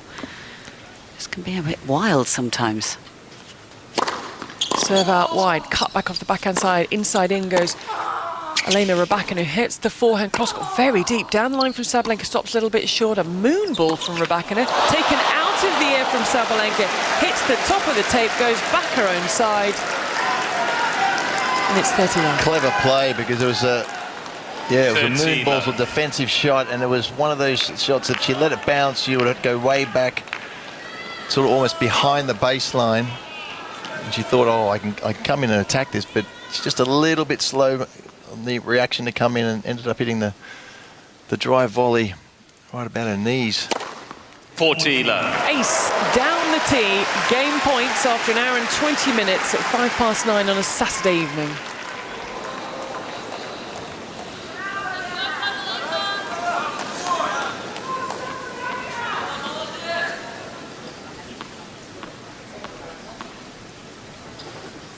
To get us set at 4 games all. So that's an ace, back-to-back aces. She's looking smooth, she's looking cool as a cucumber, looking very comfortable, looking very composed. The same can't quite be said for the world number one. I do like that last serve. She hit 162, just with a bit of spin, accurate in the backhand corner. And it moves, doesn't it? Once it's hit the deck, it sort of moves. Yeah. Sabalenka sort of at this stage, she's guessing where the serve's going. She didn't need any more than that. It was a very clever serve. Lots of let's goes from Stefano Vukov. They communicate in English because he's Croatian. And she was born in Moscow, represents Kazakhstan. Firm bounce of the ball from Aryna Sabalenka. She's now the opposite end to her coaching box, so she serves centre of the box, the off backhand onto the service line. And the stretch, and it's long from Sabalenka. It has to be so careful here. Love 15. Set down, 4-all, love 15. Careful, I'm not sure she knows that word. But it's just, again, another mini win. Second serve damaged. Second serve returning very good at the moment from Rybakina. Puts pressure on the first serve. Lovely first serve. Good first serve, though. Gee, she's come up with some good serves when it matters. 15-all. Big pressure in the last game. 2 monster serves to get her out of trouble. Pressure here. Another big serve down the middle. Haven't had any break points since the second game. There were 3 that Rybakina saved on her serve. Thunderous serve from Sabalenka. Well, that's the most 30, important 50. factor at this stage of the match with the scoreline, is just keep everything under control. Get those first serves into play and just try whatever she can do to get hold of this service game. 30-15, serve down the tee. The forehand is placed in the middle of the court. The forehand cross-court and deeper from Sabalenka. Lays into her backhand through the middle of the court. The backhand through the middle from Rybakina. Off forehand from Sabalenka. Backhand cross-court. Down the line goes Sabalenka. Beautiful. Great shot, that one. Yeah. She did not have a lot of angle to hit that ball down the line. It was 40, really inside-out 50. backhand from where she was. Just a much more patient rally, wasn't it? More shape on the ball. Didn't try to welly the ball and just used her legs quite well. Just more discipline as she was striking. She's not overhitting on that one, was she? Just hit through it. Good timing. Game points. Serve out wide. Back to the middle of the court. Rybakina scoops up the backhand, but she nets. She has netted. We remain on serve. Sabalenka leads by 5 games to 4. Russell, this is when it's interesting because it is still on serve, but when Elena Rybakina resumes to serve, she is then serving to stay on the set. Yes, the tension increases. I can't get the image of the Dementors from Harry Potter out But of my mind. it's right, You're isn't right. it? I've never thought of it like that. That we know that she gives us nothing on the court, but actually it could be a reason why the crowd are not as animated as you'd expect them to be. And I'm fascinated by Aryna Sabalenka's response, because she is trying to keep her emotions in check, but I wonder if it's hindering her. Does she need to be a little bit more expressive, or are you impressed with the way she's approaching this, Pat? No, I think she's doing it really well. I mean, you've got to try and keep your emotions in check.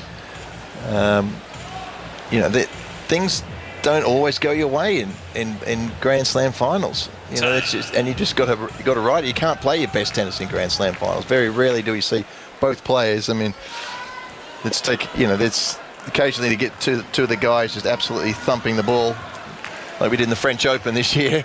But by and large, you never play your best tennis. You just got to find a way. And she's doing well, just hanging in there, finding a way under pressure. She's come up with big serves time and time again. That's one of her strengths, and she will get an opportunity, and she's just got to believe that. She's got to, think, okay, next point, this might be the chance. Next point, this might be the chance. Well, who's going to blink first, really, when we get to this stage of the set? The flick up on the backhand and the drop shot into the net from Elena Rybakina, and could that be the chance? Because Aryna Sabalenka is now 3 points from the set. Wow. Love 15. Two minds there. Rybakina with Sabalenka way out of court. She figured that the drop shot might be coming. She tore forward, and Rybakina saw that and realised she had to go really fine on the drop shot. Hit the top of the net. Looked really simple to somebody at home. But into the body goes the serve. Sabalenka switches, swivels, inside in forehand winner, and now the world number 1 and 2-time Australian Open champion is 2 points from taking 30. Us to a decider. Well, this is what the patience is all about, isn't it? Just why that composure has been so important in this match, as we've just been talking about, because it's for moments like this where you wait for your opportunity. Is it about to come? Rybakina settles herself ahead of this first serve, and she's missed it. So she's 4-5, love 30, second serve. Sabalenka on the baseline. Sabalenka inside the baseline. Normally she'd be attacking this. Let's see what she does. Lays into the backhand, the off backhand. Rybakina goes back through the middle of the court into the body. Through the middle goes Sabalenka. Into the corner goes Rybakina. Rybakina with the forehand goes cross and wide.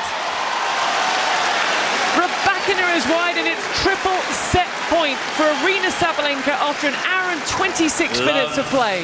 40. Oh, she suddenly found a different gear right here. Amazing what 1 or 2 good points can do if you build up behind it. And with 3 back-to-back points, she's played extremely well.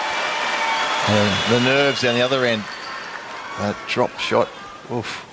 A first point when you're serving to stay in a set. Set point Sabalenka. Missed first serve out wide. In comes Sabalenka.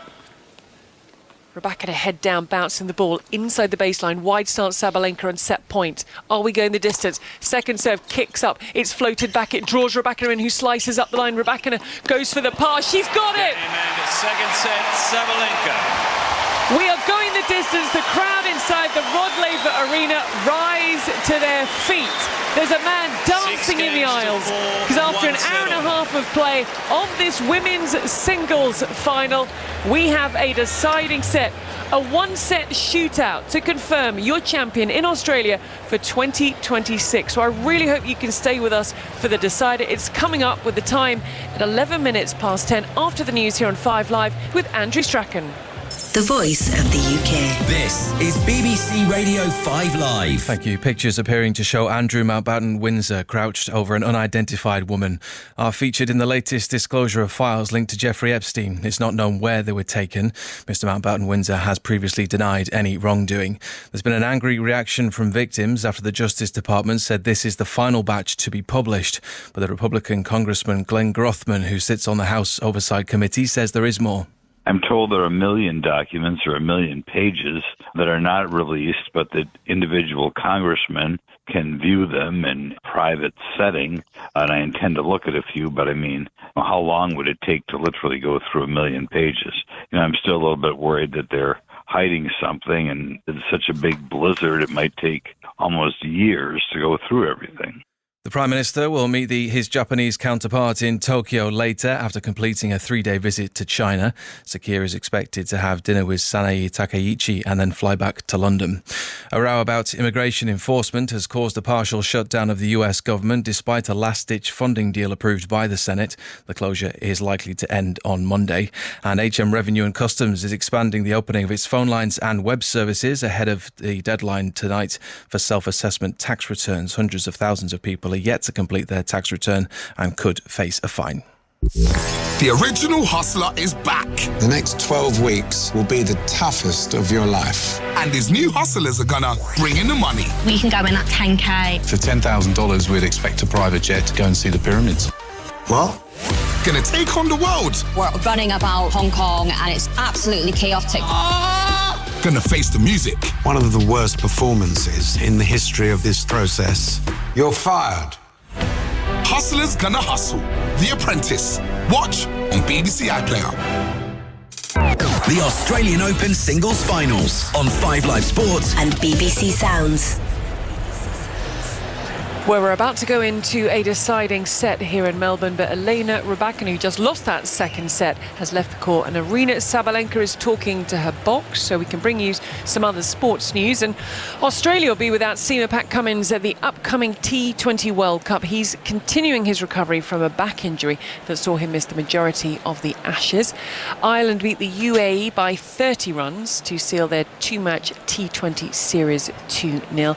And Scotland's Callum Hill made 2 bogeys in his first 4 holes to fall into a share of the lead in the third round of the Bahrain Championships on golf's DP World Tour. So Ross, while we await the return of Elena Rybakina, let's have a little word about British success on day 14. Yes, Neil Skupski has won his second Grand Slam men's doubles title with his new partner Christian Harrison. They beat the Australian wildcard pair of Jason Kubler and Mark Polmans 7-6, 6-4.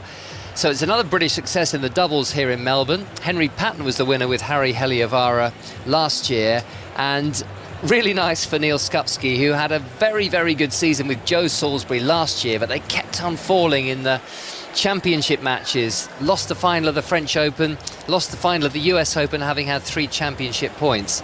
Joe Salisbury's currently taking a short break from the sport, so Neil and Christian are together, and the surnames Skupski and Harrison may be familiar because Ken Skupski has been with us in the commentary box. He is the lead coach and he is Neil's brother, and Christian Harrison's brother is Ryan, who's been with us at the Grand Slams over the past 18 months or so, and it was a real family affair when they celebrated the victory afterwards. Christian was going one way, I was going the other. Looking for our brothers. Obviously Ken was in the technical box. He's been coaching us for the last 3 weeks, but obviously Ryan's working in the media now, so it was very emotional at the end. It was, I think, great scenes, and also back home with our parents. I FaceTimed them straight away. They're up at I don't know what time it is in England, maybe 4 a.m. And then I saw Christian on FaceTime to his parents, so it was nice. So maybe one day they can be over here and watch us compete and also try and get another trophy. Where's the Wimbledon trophy? Are they going to be next door to each other? Yeah, I'm sure they'll be somewhere in my parents' house. They look after them for me while I'm on the road. It's obviously nice to take it back to Liverpool and to show the local club and everyone that's associated with me for a very long time. It's not just me and Christian that have put the work in. It's them behind the scenes. So very looking forward to going back eventually after the American swing back home and then seeing friends and family. Congratulations to Neil Skupski and partner Christian Harrison, who were crowned Australian Open men's doubles champions. 43 seconds for Elena Rybakina to return to the court, but we did just, Annabelle, get a close-up of Jason Stacey's face. He's part of the team of Aryna Sabalenka. In the past, she's played noughts and crosses on his head because he doesn't have a lot of hair on the top of it. But this time around, she has written in black Sharpie on his right cheek, mentality in capital letters. Well, clearly some discussions have taken place about that. And, I love the way she's very open, she's very honest about herself, she wears her heart on her sleeve. And, she has made mistakes in the past, quite publicly, in speeches and what have you, and the way she handled last year here. But she's very quick to sort of tell everybody that she feels she made a mistake and that she's going to work on herself and she's got to address it and do better, and she does. And I think she's incredibly popular. I mean, we talked about it at the beginning of the tournament, didn't we, Gigi, that she's one of the few players that's really embraced the pressure, loves all the frills that go with being world number one, loves the fashion and the glamour and the glitz, and but she's always appreciative of the life that she has. So I think she's a terrific world number one. The win predictor has swung back in favour of Aryna Sabalenka. She's now 51%. Final set. This is the final set of the Australian Open Women's Singles Sabalenka Final. To serve. Who's going to lift the trophy? You'll find out in the company of Annabelle Patton-Russell. Elena Rybakina's bathroom break is complete. Aryna Sabalenka has been patient. She had her break at the end of the first set. And here we go. 10 games all. First set Rybakina 6-4, second set Sabalenka 6-4, and it is the world number one for 75 weeks in total in her 4th consecutive Australian Open final, Aryna Sabalenka, who's beginning our deciding set. Second serve, the backhand of Rybakina, backhand Sabalenka down the centre, and that's netted by Rybakina with a backhand. 15 love. So you did advocate patience, didn't you, at the end of the second set, when I was wondering whether she was a little bit passive, Sabalenka, and she just waited, and in the end, Pat, she was able to take a chance there by breaking to love. Yeah, and it's serving for a set. That's the pressure's on that person. That's long, the forehand from Rybakina. Well, it's almost back to the restart of the very first game of the match, where she came out of the blocks quickly. She was 30 love up in that service game. And, you know, Rybakina came back with some fantastic tennis, and suddenly she was a breakdown and the match went the wrong way from there. But she's done a very good job to settle the ship. 30 love she has. Very much the better player in that second set. There was that very long game, second game of the set, in which Rybakina saved 3 break points in a game of 6 deuces. But the pressure told her she served to stay in the set at 4-5. Forehand cross-court Rybakina. Sabalenka cross-court with the forehand. Great return by Rybakina, right onto the baseline. And the half-volley backhand was stabbed into the bottom of the net by Sabalenka. Well, Sabalenka's win ratio on the first serve, once it's gone in, was massive in that last set. Everything else was pretty similar. But when she lands there, and she needed to, because the second serve was in favour of, second serve return was in favour of Rybakina, and she was doing some damage. The champions can come up with the good stuff when required. Served her way out of trouble a couple of times in that last set. Sabalenka is serving at 30-15. Backhand cross-court miscued by Rybakina. We are here in the 5 Live commentary box on the Rod Laver Arena in Melbourne with Annabelle Croft and Pat Cash, not just a Wimbledon champion, but also twice a runner-up at the Australian Open. And there are a lot of great champions elsewhere in the arena tonight, as Rybakina nets with a forehand down the line. And Sabalenka wins the opening game with a decider to 15. First game, final set. I don't often, give it too much credence to who serves first, but I think it's going to matter today. I was just about to say exactly that. Yeah, it's got that feeling about it. It's Sabalenka just constantly in the lead, just going to have that little bit of pressure, and like in the last set, Rybakina had to serve to stay in the second set, and as a poor start gave the confidence to Sabalenka, who finished off the game nicely. This is a big game here for Rybakina. She does not want to get on an early break. It gives a lot of confidence to Sabalenka. Broken to love last time she served to concede the second set. She's commentary box end to the backhand of Sabalenka. The backhand from Rybakina lands just inside the baseline. Forehand cross-court into mid-court by Rybakina, and a miss there from Sabalenka. Forehand cross-court wide when she perhaps looked the more likely winner of the rally. I agree with that. I feel like she started to find her range so much better as the match has worn on, and rallies have been a little bit more extended, but it's still staccato, isn't it? It hasn't really found a total rhythm to it. Rybakina has 15 love. A reminder that the roof is closed. A fairly cloudy but humid day broke about 5 o'clock in the afternoon when the rain started. It's not heavy, but it was enough to make sure the roof was closed for this women's final. Backhand down the line winner. Sabalenka attacking the second serve. 15 on. And the weather tomorrow, as Pat was mentioning earlier, is cool. Probably a top temperature of about 20 Celsius. And when the men's singles final is played in the evening, it's going to be upper teens. And actually, it looks like there could be some very strong winds at that sort of time. Doesn't normally affect the players too much, does it, inside the arena? But they're talking about 40-mile-an-hour winds, which will be noticed by the players. Goodness. That's strong. Will they try and close the roof a little bit, or what? Possibly. 15 all. Backhand reply from Sabalenka. The backhand from Rybakina. Sabalenka a little off balance, puts the forehand into the net. I like the idea of wind. It makes it interesting. I know played the first final out here, and it was really windy day. Obviously, slightly different styles of play. Mats plays more like a modern player, or the back of the court, but it was really tricky for me to be serving and volleying. 30-15 Rybakina. It rained a couple of times to go off, come back on, change your momentum. Second serve from her here. Forehand return is onto the baseline by Sabalenka. Now the forehand down the line from Sabalenka for 30 all. And was that the final that was played here, your second final, yep. as opposed to the first one you played, which is actually on a grass court the other side of Melbourne? Yep. The first one here, and they ended up closing the roof. So it was after the second rain delay. Of course, it's an outdoor tournament, so they want to try and keep it open. 30 all, big point this. So I got that. That's the only thing I got going for me here. So I played the first final was with a roof. It's a bit first of history, Grand Slam, isn't it? Grand Slam final. Playing final two Australian Open finals consecutively in different venues and on different surfaces. Backhand from Rybakina, the backhand from Sabalenka. Can she set up a break point early in the deciding set? Onto the baseline, Sabalenka. Big forehand, Sabalenka to the backhand of Rybakina.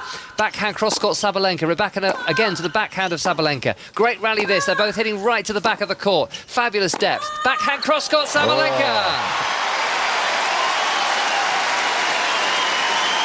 Well, that's another great rally, one of the better rallies of this final, and it was interesting how that was a mental mini battle between the two with those cross-court backhands, but it was interesting, wasn't it, Pat, the way Rybakina kind of pulled out at the end there, didn't go after that last shot.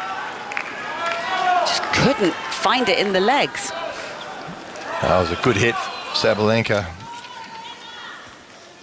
Yeah, the big grunt after she hit that one. Big roar. So, a break point to Sabalenka, and Rybakina's put a first serve into the net.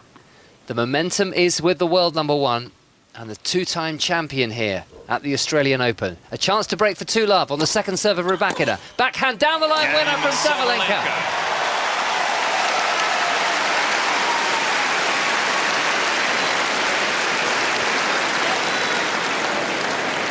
Sabalenka leads. Couldn't find a first serve in that game. There, Rybakina. He made one.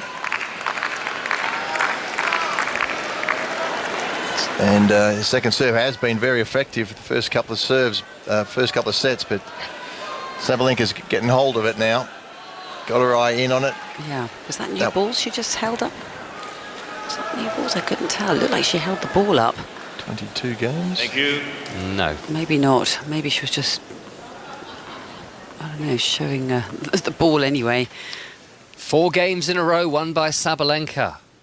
We will know later whether that will prove to be the decisive break of the match. She has her serve to come, and she's 2-love up in the deciding set of the final here in Melbourne. 5 Live, BBC Sound. Short return from Rybakina. Forehand is very edgy from Sabalenka. One of the easiest putaways of the final, and she's hit the forehand from on top of the net, a couple of feet over the baseline. I think she changed her mind. I think she was going to go cross-court, and then just at the last minute, I think Rybakina moved, and she's decided to go into that corner, and then realised that she'd gone the wrong way. Points to a temple. Concentrate, Aryna. 4 games away from the title, she's telling herself, perhaps.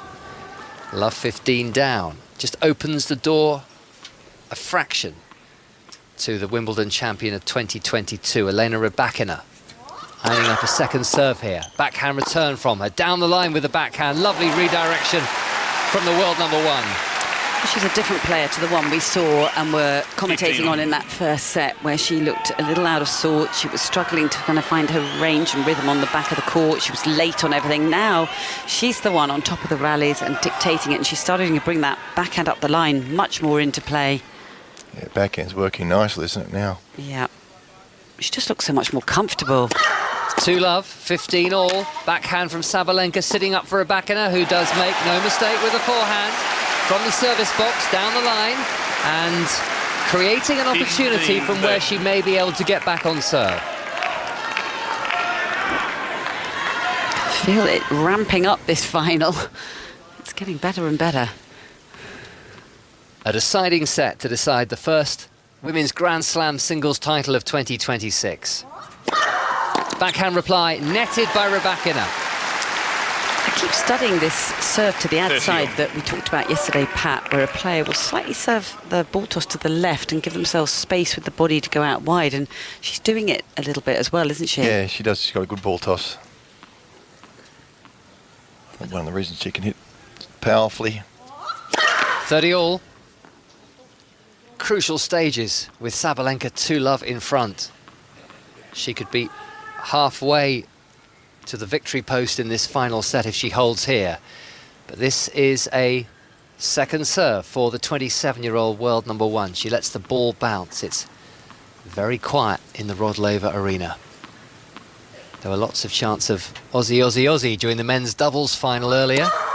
Much stiller for this women's singles finalist. Sabalenka goes long with the forehand, and just as she seemed to be moving into a commanding position in this final, this is break-back point Elena Rybakina.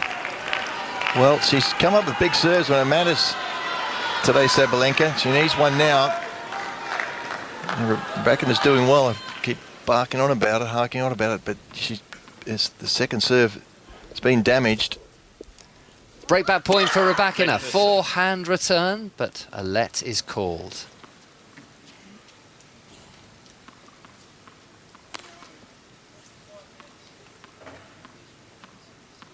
Break-back point. Rybakina, who trails 2-love in the deciding set of the final on 5 Live. Forehand return, and he just clears the net. Sabalenka polishes off the loose ends. And a real guttural roar from the two-time champion as she saves the break point. She just can't really get hold of the first serve return, Rybakina. And that was 180k serve, but it was right onto her forehand and complete wobbly miss hit into the middle of the court, easily dispatched. Sabalenka just shows how crucial the first serve is. Juice, high backhand, long by Rybakina. Advantage Sabalenka. A point now for 3-love then for Sabalenka.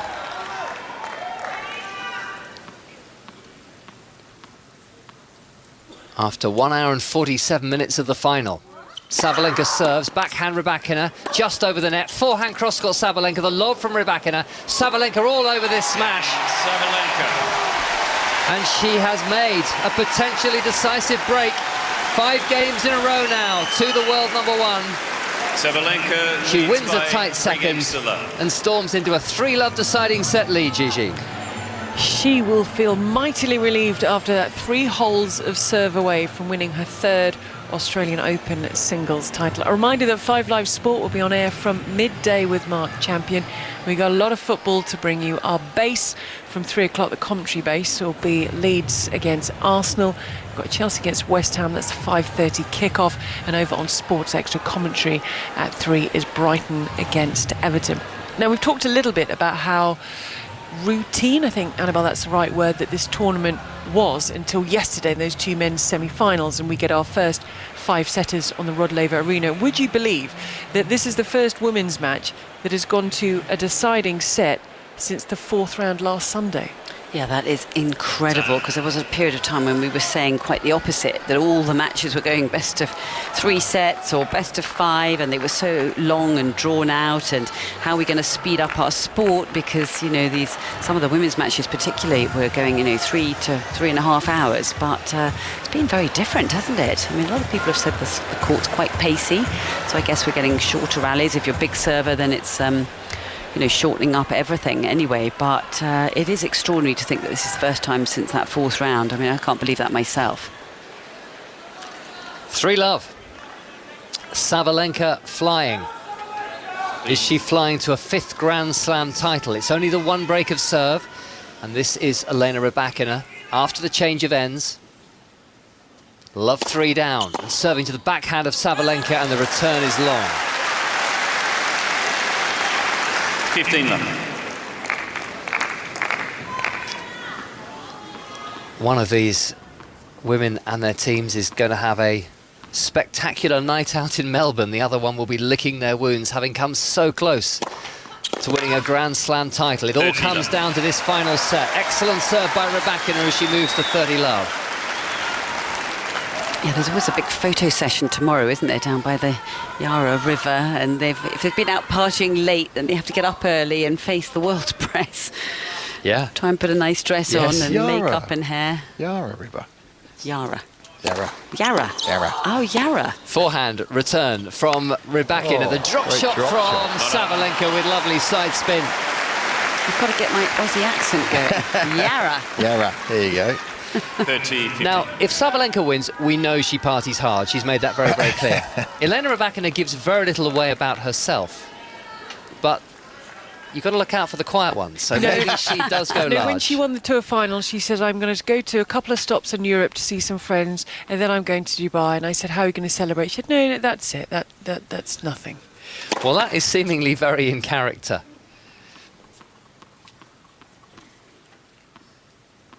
(30-15). Rybakina with a serve to the backhand of Sabalenka. That's a blistering winner cross-court on the backhand. And she's starting to fire up in this match. Big change over the way that she looks, her body language, the energy, the ball striking, all starting to come together at the right time. And there's a very worried look on Vukov's face, starting to rant. His jaw is moving quite yapping at a away pace. there, and Yes. see Rebecca go over and go, and she just said, "What? 40-30. A much-needed ace by Rybakina. I can't hear you. I don't want to hear you." As she moves to 40-30, and a hold here would put a different complexion on this deciding set. It would stop this run of 5 games in a row to world number 1 Sabalenka. Rybakina, big serve and netted by Sabalenka. And she has done exactly that. She's found some first serves. Sabalenka leads by 3-1. She really needed that those first serves. Among the Australian Open women's champions in the crowd, Jennifer Capriati, 2 times the champion, who will present the trophy to the winner. Margaret Court is here. Martina Navratilova and Angelique Kerber. Ken Rosewall is here on the men's side. And also among the faces in the crowd are the CNN journalist Christine Amanpour. Great reply from Sabalenka after Rybakina smashes the cross-court forehand return.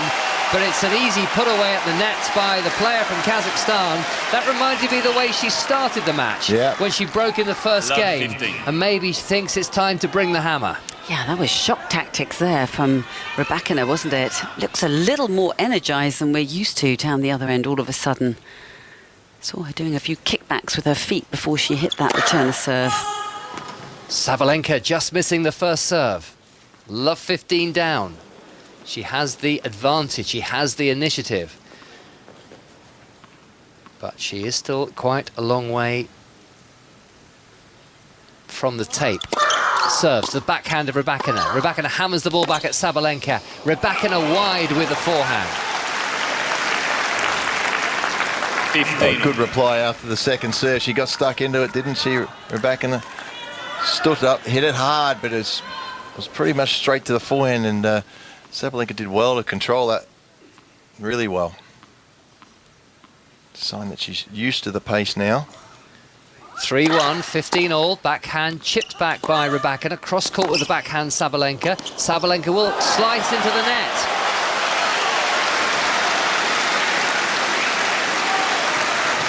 She's trying to do too much with that slice backhand. She just need to punch it back. Slice defensive backhand is much like a backhand volley, just sort of punch through it. She really chopped it to the side. And 15-30 down. Backhand reply Rybakina. Right to the back of the court. Rybakina down the line with the backhand winner.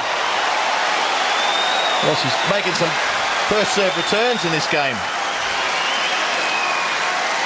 She's barely made one for a set and a half. 15. And in this game, she's making them. That ball is just singing out of her strings right now. She's just suddenly on the front foot, free swinging, playing with freedom. 2 break-back points for Rybakina. Forehand return from her. Forehand Sabalenka. Rybakina's backhand down the centre. Sabalenka's backhand down the line. Sabalenka with a forehand into the net. What a reply from the Wimbledon champion of 4 years ago. She has broken back and she has wrestled the initiative out of the world number one's hands.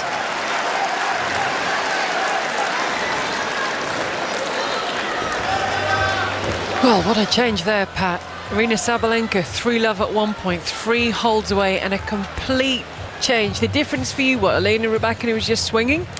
Well, she just made some returns. She made first serve returns. I mean, Sabalenka's got a great first serve, we know that, but you know, a lot of the serves have been going onto the racket, and Rybakina's, it was just missing them. And this game, she's very focused.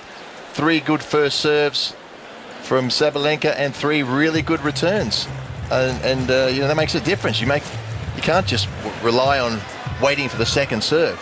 You have to make the first serve returns back, and she did a great job at that. It got herself into the point, and when it's at the back of the court, I mean, it's 50-50, isn't it? I mean, they're both hitting the ball. They both strike the ball so well. So there's little margins, but you know, Sabalenka was clearly on top in the first serve department area. And in one game, she's wrestled that back. This has just got very, very interesting indeed.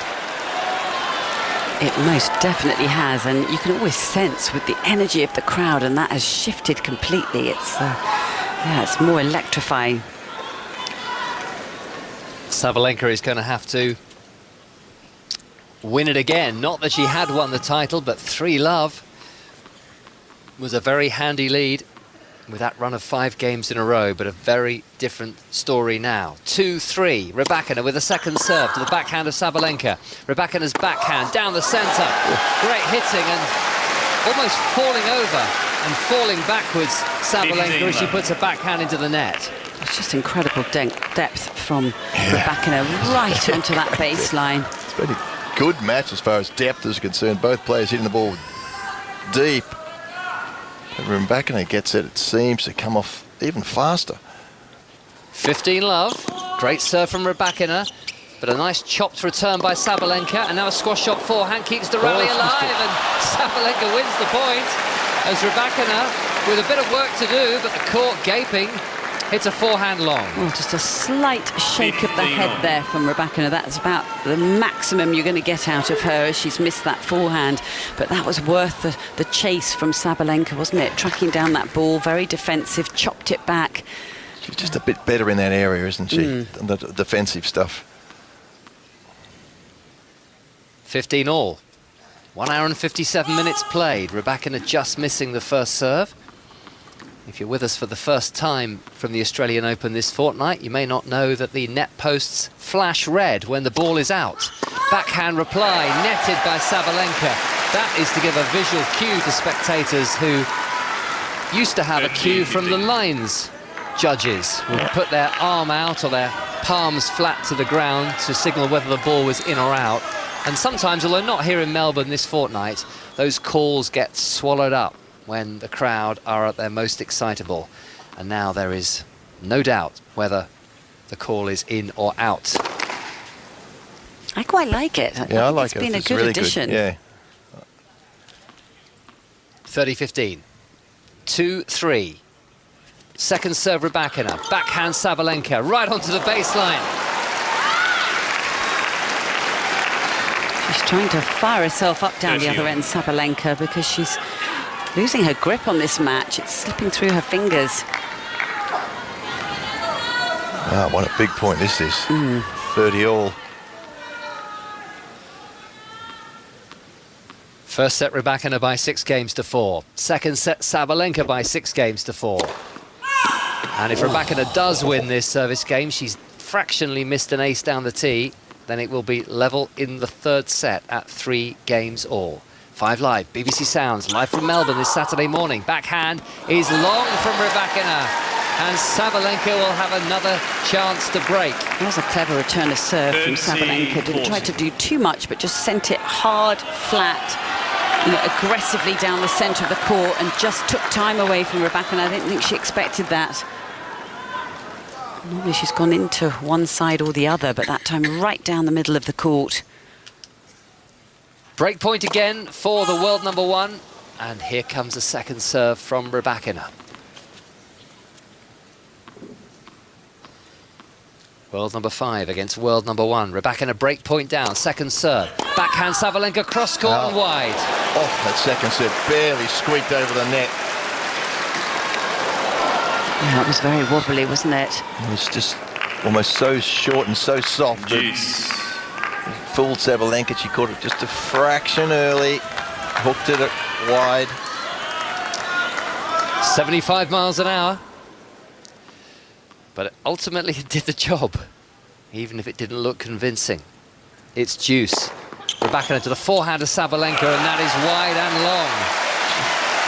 She seems to have completely lost her way with this match. Advantage. Everything is just flying off the strings, isn't it, quickly? Whereas before she looked completely in control of her ground strokes. It looked like the best that she'd been hitting in this match. And now it's all gone back to how it was at the beginning. It's tension.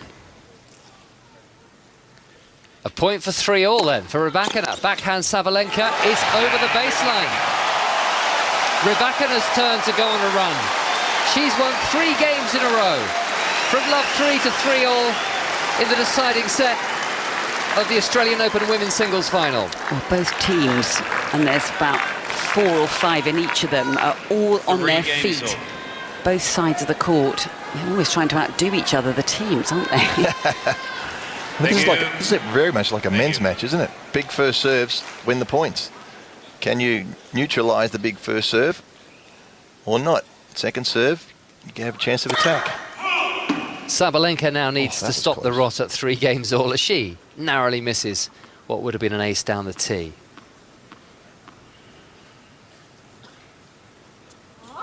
Second serve, forehand reply from Rybakina. Forehand Sabalenka. Rybakina cross court with the backhand, netted by Sabalenka. Arms outstretched, and you can now see the visible stress. She's signalling herself a bit of topspin. Yeah. Hit it high and deep. She's hit it flat, straight into the top of the net. She knows what she's supposed to do, which is good awareness. Telling herself, get the ball over the net. Get to do a topspin. Love 15 down. The emotions of the two coaching teams changing rapidly.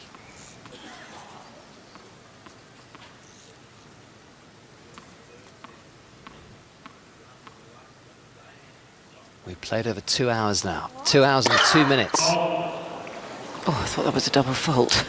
Lost track. There were so many ball bounces. Just a first serve that was long. But it's a second serve at love 15, having lost 3 games in a row for Sabalenka. Oh, wow. She'll take that. That's a gift, a backhand cross-court, 3 or 4 feet long by Rybakina. Hard and flat, that one. Yeah. And just, it's clever second serve. She is trying to get the variety in, and sometimes she's going to drop it a little short. She knows single point. Rybakina's, ready to pounce. She's mixing the second serves up well. 3-all, 15-all. Rybakina's backhand return. Sabalenka slices the forehand. Rybakina's cross-court backhand, and that's wide from Sabalenka. Who's now pointing to the court. Well, her feet got a bit planted there, and the ball, again, as you say, skidded. It didn't do what she was expecting, but she was already in position, and she just then lunged at the ball. But it's kind of making her look clumsy. Yeah, and you commit to too early, and if something changes throughout the shot. 3-all, 15-30. Yeah, she looks very visibly very stressed. Big second serve, this one. So much more hushed silence around every point, isn't there? Second serve, backhand, cross-court Rybakina. Sabalenka nets as she tries to go down the line. And it's Elena Rybakina now, who trailed this deciding set by 3 games to love, who has 2 break points for a 4-3 lead. That was another good second serve. Rybakina was ready for it. Much along the lines of the last one, sort of hard, deep, no real topspin on it, but Rybakina was ready this time. First of the break points to Elena Rybakina. Forehand returning to the net. Great serve from Sabalenka. 30-40. Took that way inside the baseline, trying to cut the angle off of the wide serve. And she's a long way, good couple of feet inside the baseline. Not sure she needs to be that close. Makes it tougher. Second chance to break for a 4-3 lead. Sabalenka misses with the first serve.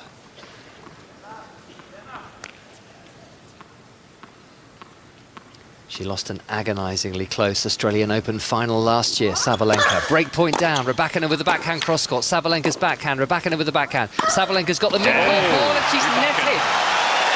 Extraordinary miss from the world number one. And it's now Elena Rybakina with all the momentum. 4 games in a row from 3-love down, and with the break, and therefore 2 service holds away from a first Australian Open title. Well, it was a horrible game from Sabalenka. I'm not sure she could have hit the ball too much worse than that. You know, for such an important game, and you could feel the tension around this court. There was absolutely hushed silence before she put the ball into court, but she just isn't controlling herself. She's actually beating herself out here, and sometimes I think she gets so flustered and stressed, she starts to lose shape on the ball. So she starts to just panic, and everything goes very straight back and forth, and she's trying to take that pace, and of course she doesn't have much time on the ball because of the way Rybakina hits it, but she's not dropping the racket head and brushing up the back of the ball with shape. So very difficult to sit down this one. It's funny because she signalled to herself a bit of topspin on the very first point, hit some topspin, and then on that very last point, that's exactly what she didn't do. Hit it flat straight into the net when she really needed the most ones. You really need to get underneath the ball.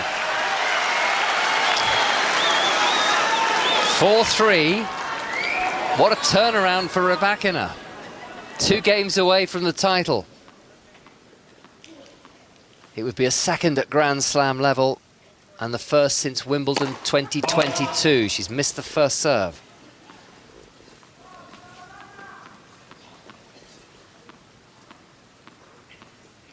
(7-5). Sabalenka lost last year's final in the deciding set to Madison Keys. She's hitting a backhand.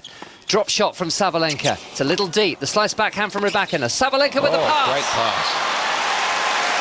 Oh, total change up there from Sabalenka. We haven't seen any of that play in this match. She's tried to beat her from the back of the court, but that time bringing deliberately Rybakina forward with quite a clever drop shot.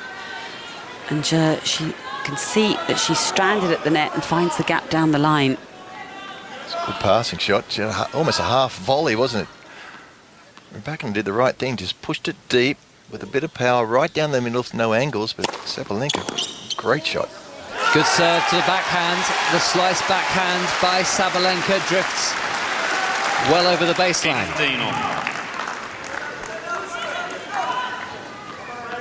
4-3. 15 all. Rybakina with her tail up. And a chance to get her revenge for losing the final here to Sabalenka 3 years ago. Great serve from her. Short put away now for Rybakina, who moves to 30-15. So casually done, wasn't it? Considering the scoreline and the immense pressure that's taken hold of this tennis match and this final with a Grand Slam title on the line. And the way she just smacked that serve down. Great accuracy, short reply. Calm as you like, wasn't it? She's cruised up and just hit it away. Perfect balance, bit of topspin. They've now won 85 points each, but it's Rybakina who's a break up. That's the really important statistic. She's won 9 matches in a row against top 10 players. Is she about to make it a perfect 10 in the Australian Open final? Second serve, backhand from Sabalenka, down the line, it's long. And she drops her racket and just kicks it, shuffles it along the baseline. Somehow she's got to pick herself up and wrestle back control. But now this is very negative body language as well. Having a conversation with her camp. Now she's looking properly stressed. These are 2 game points for 5-3 for Rybakina. Forehand from Sabalenka. Pushes Rybakina back and she nets. But this is a familiar feeling for Sabalenka. Yes, she's the US Open champion, but she lost that thriller to Madison Keys 7-5 in the third last year in the final. And also the French Open final got away from her horribly as she lost in 3 to Coco Gauff. Rybakina with 1 more game point for 5-3. She has it. Return blocked into the net on the forehand by Sabalenka. And that is now 5 games in a row won by Elena Rybakina, who has a penchant for beating world #1 players. 8 wins over world #1 players in her career. A winning record, in fact, against world #1 players. That tells you something about an individual and a competitor, and she has earned herself this opportunity, continuing her fabulous form of late last year. WTA Finals champion at the season-ending event, and now a game away from the Australian Open title. But Sabalenka will serve at 3-5 and miss. I don't know if you spotted that, but she went over to her camp where the towels are, and she actually just got them to give her a different racket. So she passed them her racket that she bounced, and then got a new racket which she unwrapped the wrapping and handed it to her. Let's see if it makes a difference. Forehand cross-court winner. But I've never seen that before, where you take a racket from your coaching corner rather than the racket that's in your bag on the side of the court. She just handed the old one to them, and they unwrapped it and gave it to her. She did bounce it. Maybe she cracked it a little bit. Sabalenka is serving to stay in the final. 3-5, 15 love. It does look like the new racket, and the grip will feel nice, and the strings and everything. It looks like she's got a tiny bit more pop on the ball. Sabalenka to the backhand of Rybakina. Cross-court, and it's a winner on the forehand by Sabalenka, just out of Rybakina's reach and just inside the baseline. Very relaxed, overly relaxed forehand there. It had the whole court. She just sort of rolled it, and it just dropped in. Well, she's properly miffed right now. Yeah. But if she can hold serve here, yes, anything can this happen. final is very much alive. 3-5, 30 love. 2 hours and 11 minutes played on 5 Live and BBC Sounds. It's now 40 love. Rybakina's off backhand, narrowly wide. I don't know how to describe Sabalenka's body language at the moment, but she's flailing her arms around and really displaying kind of almost defiance or petulance or whatever. I don't know quite how to describe it, but she's just wound up. Highly stressed and has had the look of somebody who feels that she's no longer in control of the outcome of this match. But this is a chance to win a game after 5 against her. 40-15 now as Sabalenka's forehand near half volley from the baseline goes long. She's not moving her feet. No. Really sort of lazy forehand that actually dropped in just, and the whole court was open. That one didn't move at all. In pretty commanding position in this game. 40-15 she has. Forehand from Rybakina, and Sabalenka's forehand down the line. Lob from Rybakina. Sabalenka's going to let this bounce wide. And she has ended that run of 5 games in a row to Rybakina after Sabalenka had won the first 3 games of the deciding set. So, Elena Rybakina leads the decider by 5 games to 4. She is going to serve for the Australian Open title. But Gigi, let me remind you what happened in the semi-final against Jessica Pegula. Exactly. Were you about to remind me what happened in the semi-final against Jessica Pegula when Rybakina twice served for the match, twice was broken, but eventually won the match via a tie-break in straight sets? She had a wobble as Aryna Sabalenka makes her way with her water bottle. It looks like she's going to club one of them with it, but I'm sure she's not. I think she's just going to swap it for another one. So she will take a new water bottle from Jason Stacey with mentality in black Sharpie in capital letters written on the side of his face. And she'll make her way back to her bench. Look, she's kept it under control. She looks frustrated. The body language isn't great. She's spoken about this new mentality. We will see if she stands by that should Rybakina come through this, because Elena Rybakina looking to become a 2-time Grand Slam champion. She is 4 points away from achieving it. This is the moment, this is potentially the culmination of 15 days' work for Elena Rybakina. Walks out to great applause with the roof closed over the Rod Laver Arena. A service hold away from being the first women's Grand Slam singles champion of 2026. 5-4. Deciding set. 2 hours and 14 minutes on the clock. Rybakina serves from the commentary box end. Goodness, that was 6 feet out, that's first serve. Not a great omen. Second serve, Rybakina. Backhand from Sabalenka. Rybakina's forehand. Sabalenka with a forehand cross-court. Rybakina cross-court too with a forehand. Good power from Sabalenka and from Rybakina. Rybakina into the net with a forehand. Clever play, Sabalenka. Just go to the forehand. Yeah, it was very smart tactically, wasn't it? 15. The backhand is so rock solid, one of the most beautiful backhands on the tour. Forehand is still a very, very potent shot, but more vulnerable under pressure. And she just didn't try to do too much there, but hang in the rally. Paid off. Very stubborn in that last rally. Love 15. Not quite. Just wide with the serve to the backhand of Sabalenka. The ball bounces off the backstop and the digital advertising boards and is cleaned up by a ball boy. Backhand Sabalenka. Rybakina cross-court with the forehand. Forehand down the line, Rybakina. There you go. What a winner. It's one way to stop the forehand cross-court rallies. Just go straight down the line. What a way to respond after losing that opening point. Oh my goodness. 15 all. It wasn't a bad shot from Sabalenka either. She struck it well.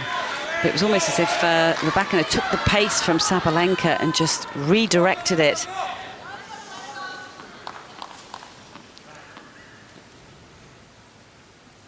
$15 all. Rybakina's 3 points away from the title. She hits a forehand cross-court. Sabalenka with the forehand. Rybakina's backhand. Sabalenka's backhand. Rybakina with the forehand. Winner. Wow. A second winner. Is she going to do a Madison Keys? This is the way the American closed out the title against Aryna Sabalenka on this very court last year. 30-15.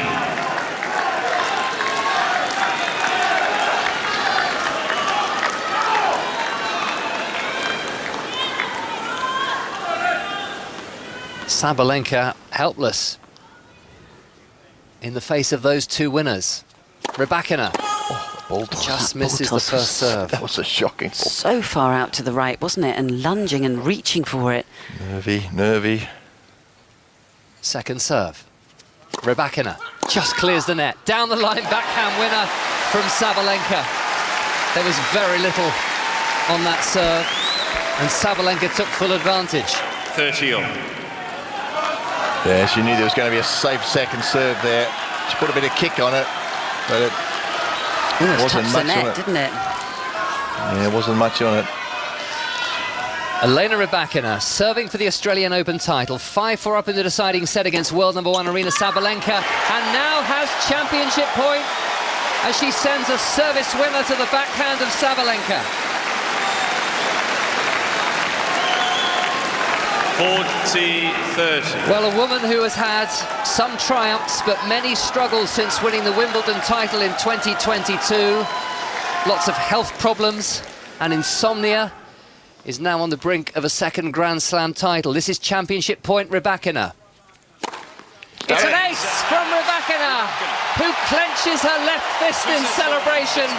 She's come back from love 3 down in the deciding set to beat the world number one and get revenge for the final she lost to Sabalenka in 2023. It's a third defeat in 4 Grand Slam finals for Sabalenka, but so far there's no repeats of her anger of last year, where she smashed her racket in frustration. She warmly embraces Elena Rybakina, sits on her chair looking despondent, but this is Rybakina's moment as she wanders over to the coaching box, jogs to the coaching box, and in that box is Stefano Vukov, a man who was banned by the WTA Tour from working for her for 6 months at the start of last year.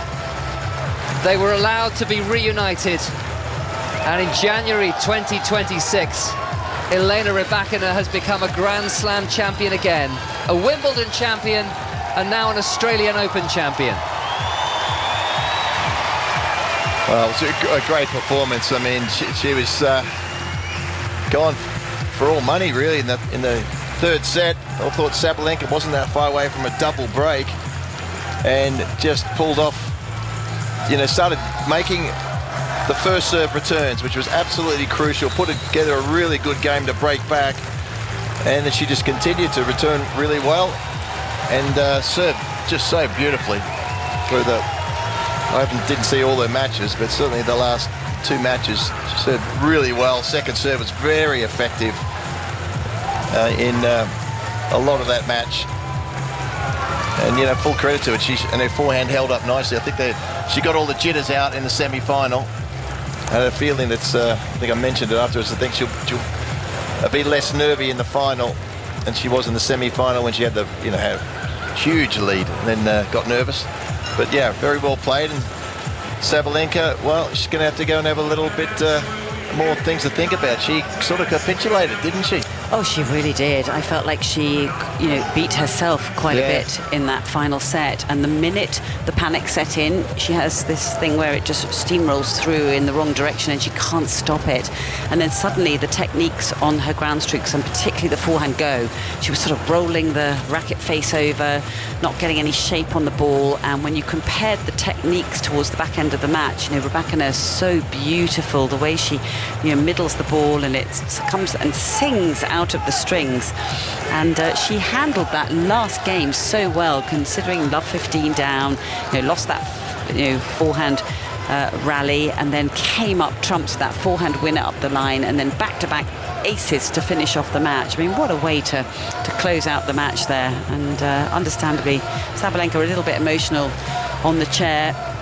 I mean, she must be just contemplating what on earth went wrong from 3-love. She had control of the match. She'd worked so hard to get herself into that position, but then it all just evaporated. I was going to say it was a 30-all at 3-love and 30-all. It wasn't far away from being 4-love and all over. But yes, I mean, there's no shame in losing. It's when you beat yourself is the really painful thing. And I think Sabalenka's. She's seen that. I give Madison Keys some credit from last year. She played really good tennis, but the French Open here, that's something to be looked at. It's so there's no shame in losing, but it's when you beat yourself that's the shame. That's the tough thing about this sport, that Aryna Sabalenka, all the emotions she's going through, having lost this time last year in the final, has to sit and stay on court. They are putting together the stage for the trophy ceremony. The flags are in position, as are the ball boys and ball girls. So just giving the stage a nice polish, and very shortly the presentation will begin. Elena Rybakina now 12 career titles, 2 Grand Slam titles, first Grand Slam title since winning Wimbledon in 2022, just 23 years of age when she won Wimbledon, now 26, runner-up here in 2023. And everything, Annabelle, we talked about her coach Stefano Vukov and what happened, and a lot of people say, he's bad, he shouldn't be there, but she was having to deal with all of that. So losing a person she trusts, and as I say, we don't know him, so losing the person she trusts that can't be with her beside the court, these massive upheavals, and yet all through that and during that, she still managed to finish last year as she did, which was winning the biggest title outside of the Grand Slams, which is, when he was back in her corner, the WTA finals. Yeah, it's quite an intriguing story, isn't it? Because, she's old enough to be able to make her own decisions, and I've never ever got to the bottom of what any of that was about. I mean, I don't know all the details, but what we do know is that she was pretty angry about it, I think, and has made it very clear that she never felt that she was mistreated, and she was happier when he was around. And clearly, she's had the last laugh, hasn't she, by doing what she's done here in Australia and let her tennis do the talking. And now they're back together, and he's in the box there, and he's still, as we say, chat. He doesn't stop from the back of the box, but it's a combination that works, and who are we to judge that? And so I don't really understand what was going on with that, but it felt like it was taken out of her control, and it must have affected her for sure.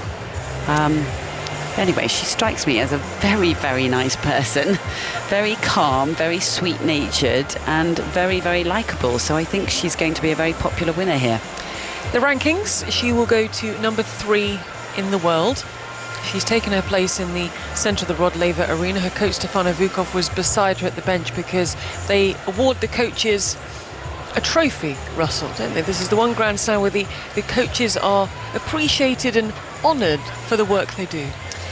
We saw Ken Skupski receive his trophy earlier on behalf, or in honour of Neil, his brother, winning the men's doubles title with Christian Harrison of the United States. Have they started doing it at the US Open as well? I think they probably have. It's the 2 slams that do it. Yeah, I got something for coaching Coco Vandeweghe and Craig Tyser got one for coaching Ash Barty, Ash's first Grand Slam title. I got something. What it is now. You probably lost it, haven't you?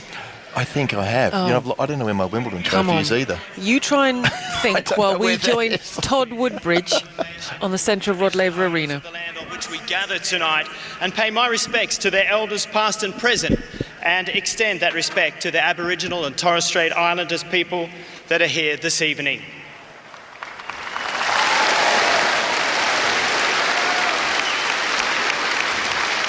And on behalf of Tennis Australia, I'd like to thank the Victorian Government and all of our partners, officials and ball kids, as well as our 14,000 strong team who have worked tirelessly to make this AO such a success.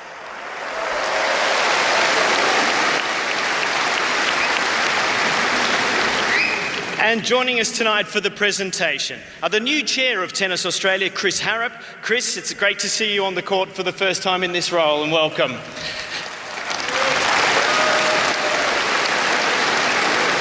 To Mr. Tang Dong Liang, the Executive Deputy General Manager of Le Jeu Le Jao, our Tournament Director, Craig Tiley, our Tournament Referee, Wayne McEwen, and to present our Champions Trophy, celebrating the 25th anniversary of her first Australian Open title.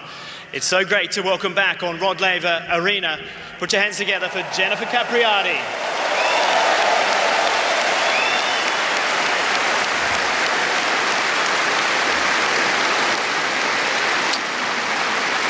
And now I'd like to welcome our AO 2026 top ball kid, Elizabeth O'Connor, with the Daphne Ackhurst Memorial Cup.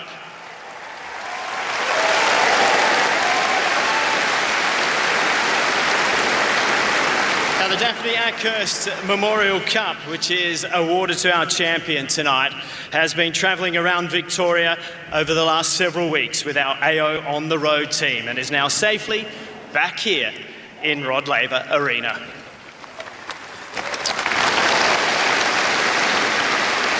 And so now I'd like to call on the chair umpire for the women's singles final, Tom Sweeney from Australia, to come forward to receive a trophy from our tournament referee, Wayne McEwen. I think it was quite a straightforward evening's work for Tom Sweeney. Congratulations, Tom, on another job well done.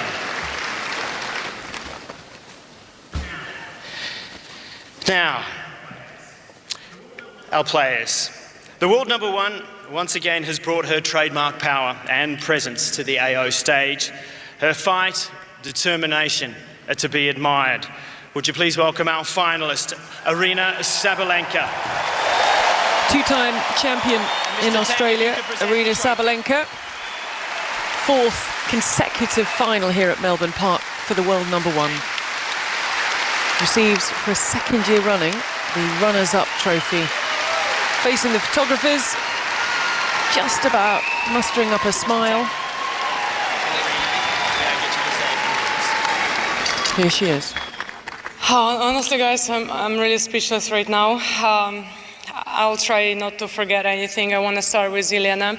I want to congratulate you on an incredible run, incredible tennis. Congrats to you and your team on such an incredible achievement.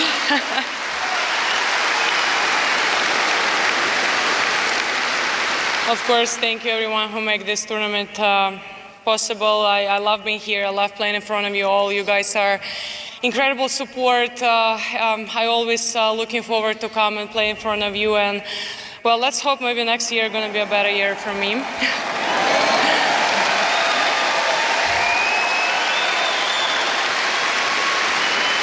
Of course, thank you, Craig, for taking the best care of us.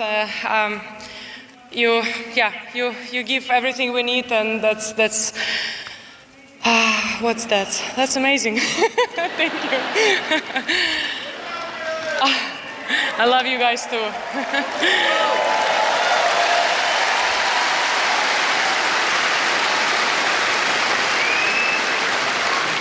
Thank you, of course, thank you to my team for always being there, for enjoying me losing finals. But also sometimes we win them, so let's hope for the best.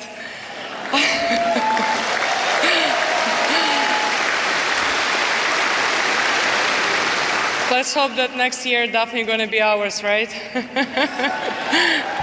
Referring to the Daphne Akhurst Memorial Cup, which is shortly going to be handed to Elena Rybakina. Well done, Aryna, once more. Now, coaches are an integral part of our game, and we call upon Stefano Vukov, the coach of our champion, to come forward and collect his trophy from Jennifer. He was suspended from the tour at the beginning part of last year. It was overturned. He returned in the back end of the season. She would go through to winning the tour finals and now the Australian Open.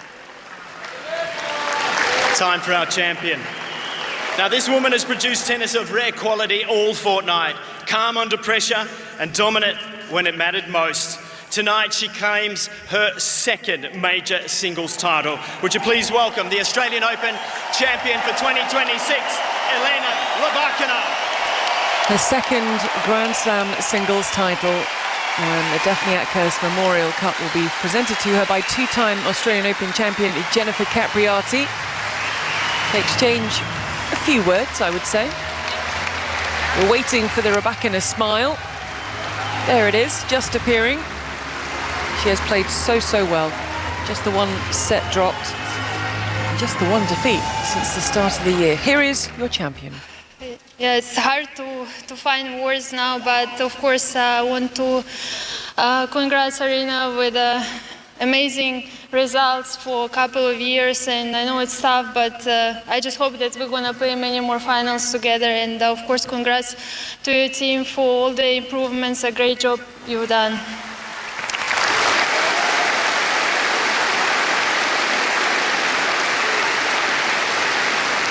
I want to say thank you, of course, to you guys for such an incredible atmosphere. It was a battle, and honestly, your support kept us going. And thank you so much to Kazakhstan. I felt the support from that corner a lot, and yeah, thank you everyone who made this tournament possible. Tennis Australia, Craig, of course, for making us feel so well here, and it's a really happy slam, and I always enjoy coming here and playing in front of you guys.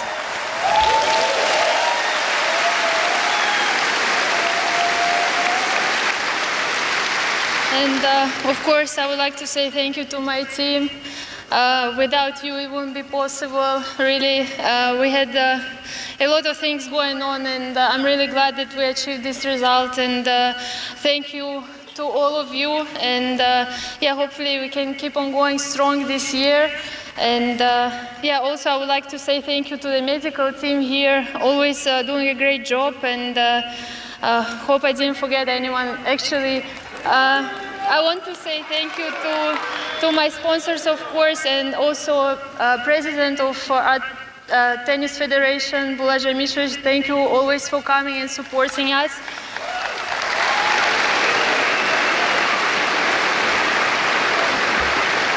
Today we had a few other matches with Kazakhstan players, and I'm really proud, and yeah, hopefully we can continue doing a great job. Thank you so much, everyone. Thank you.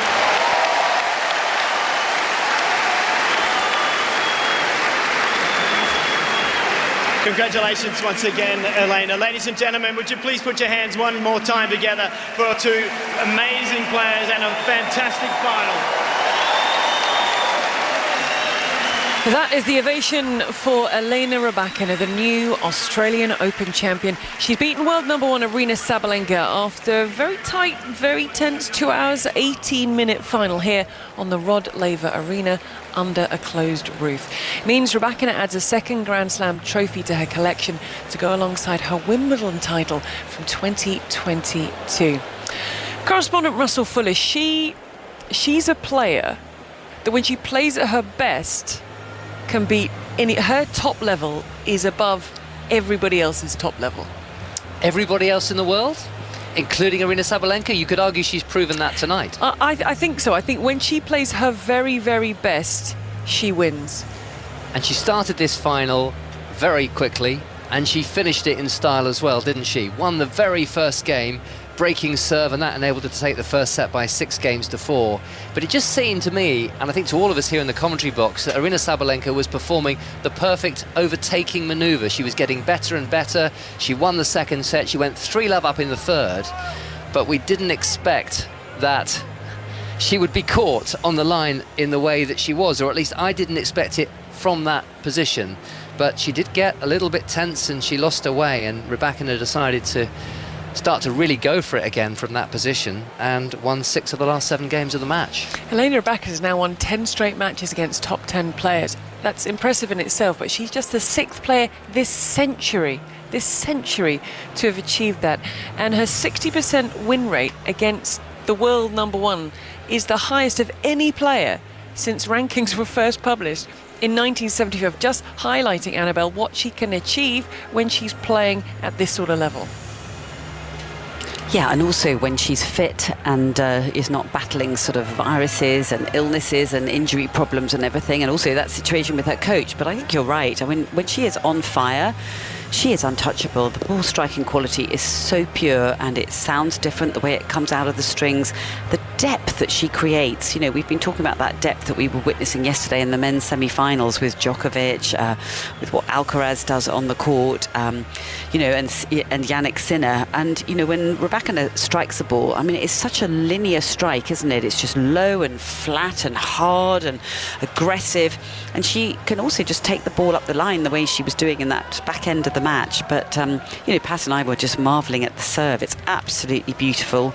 I think it's the best serve in the women's game, but it's also the quality of the second serve, which almost you judge her by, because that movement was really outfoxing Sabalenka today. She couldn't cope with it. It rears and it does horrible things. It dictates to the strings. She wasn't able to control so many of those returns. But I think it was a bit disappointing how Sabalenka just went away. I mean, she literally just starts to, like, you know, swing and just no control over the ball or bottom of the net, and she'll do it at the most key moments when it's so important to be disciplined and get that ball back into play, make your opponent work for the point. But she just sort of it goes in a run of points back to back, doesn't it? So I think she's going to have a very bad night's sleep tonight. Yeah, I was just going to say, Pat, I think Aryna Sabalenka is going to be having nightmares about that deciding set when she had the 3-love lead.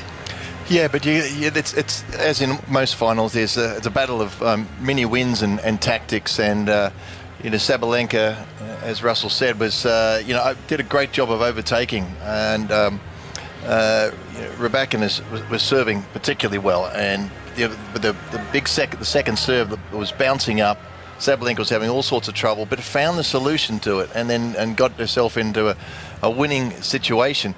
And you know, she was very, very effective on Sabalenka. Sabalenka was very effective on her first serve in the second set, barely dropping a point when she got the serve in. So that set the challenge down the other end to Rybakina. So you've got to make some get this first serve back. You've got to get it into play, because when they're at the back of the court, she was winning. It was I wouldn't say it was 50-50, but it was maybe, you know, 52% to Rybakina, 48% from the back of the court. But it was tight. It was very close.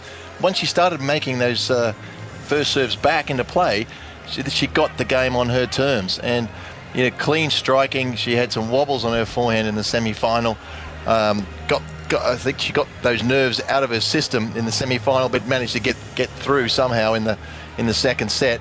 And was cool as a cucumber, cool as whatever you want to call it, to finish off the match. And, you know, great credit to her. There's all those mini little challenges that both players are have during matches, and she came up with a solution.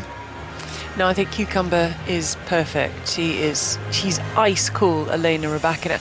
Ross, on mentality, it was scrawled across the fitness trainer of Aryna Sabalenka. She spoke of saying she was going to have a different mentality. I know she didn't win, but did you see a difference in her?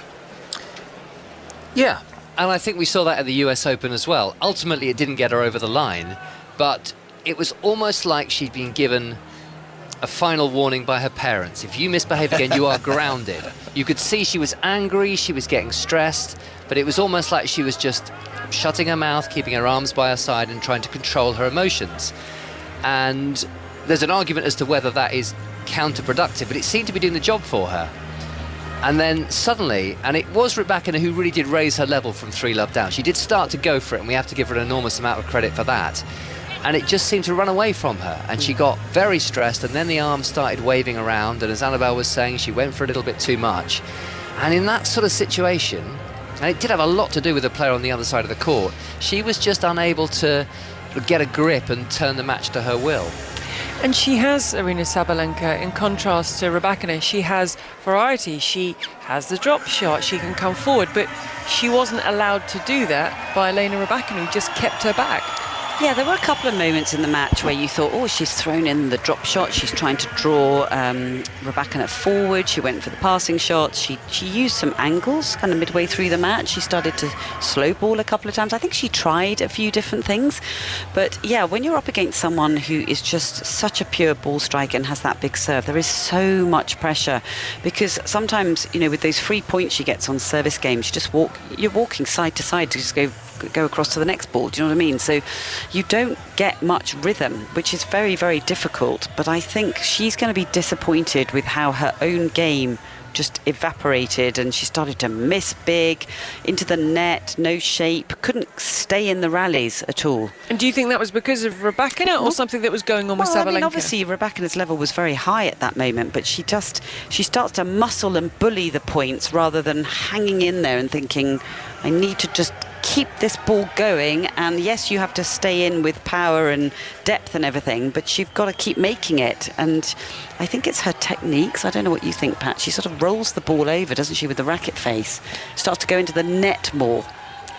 Yeah, I think the technique is better from Rybakina's side. Yeah, but it is hard when you're playing somebody who does not give the opportunities to dictate, and she wasn't able to dictate it, only in patches, and that was the same for both players. They both hit the ball hard, so this is both players came up against players who hit the ball harder than they expected or have seen for quite a while, and I think the fact that Rybakina has played top 10 players consistently, and so she's played and beaten players that we talked about, that her winning percentage against world number ones, but when you're playing the better players more often, it's less of a surprise when somebody comes out and starts firing stuff at you. So, full credit to Rybakina to be able to absorb some of that power and not get too frustrated. But that's the way they play with power. And Sabalenka just wasn't able to, hit the drop shots and stuff like that, because the balls were just coming a little bit faster than she expected.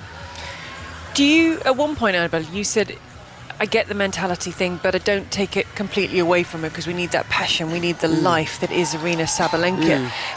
Do you feel that too much was taken out because she was so focused on not overreacting and not exploding? Did it take anything from the Sabalenka game?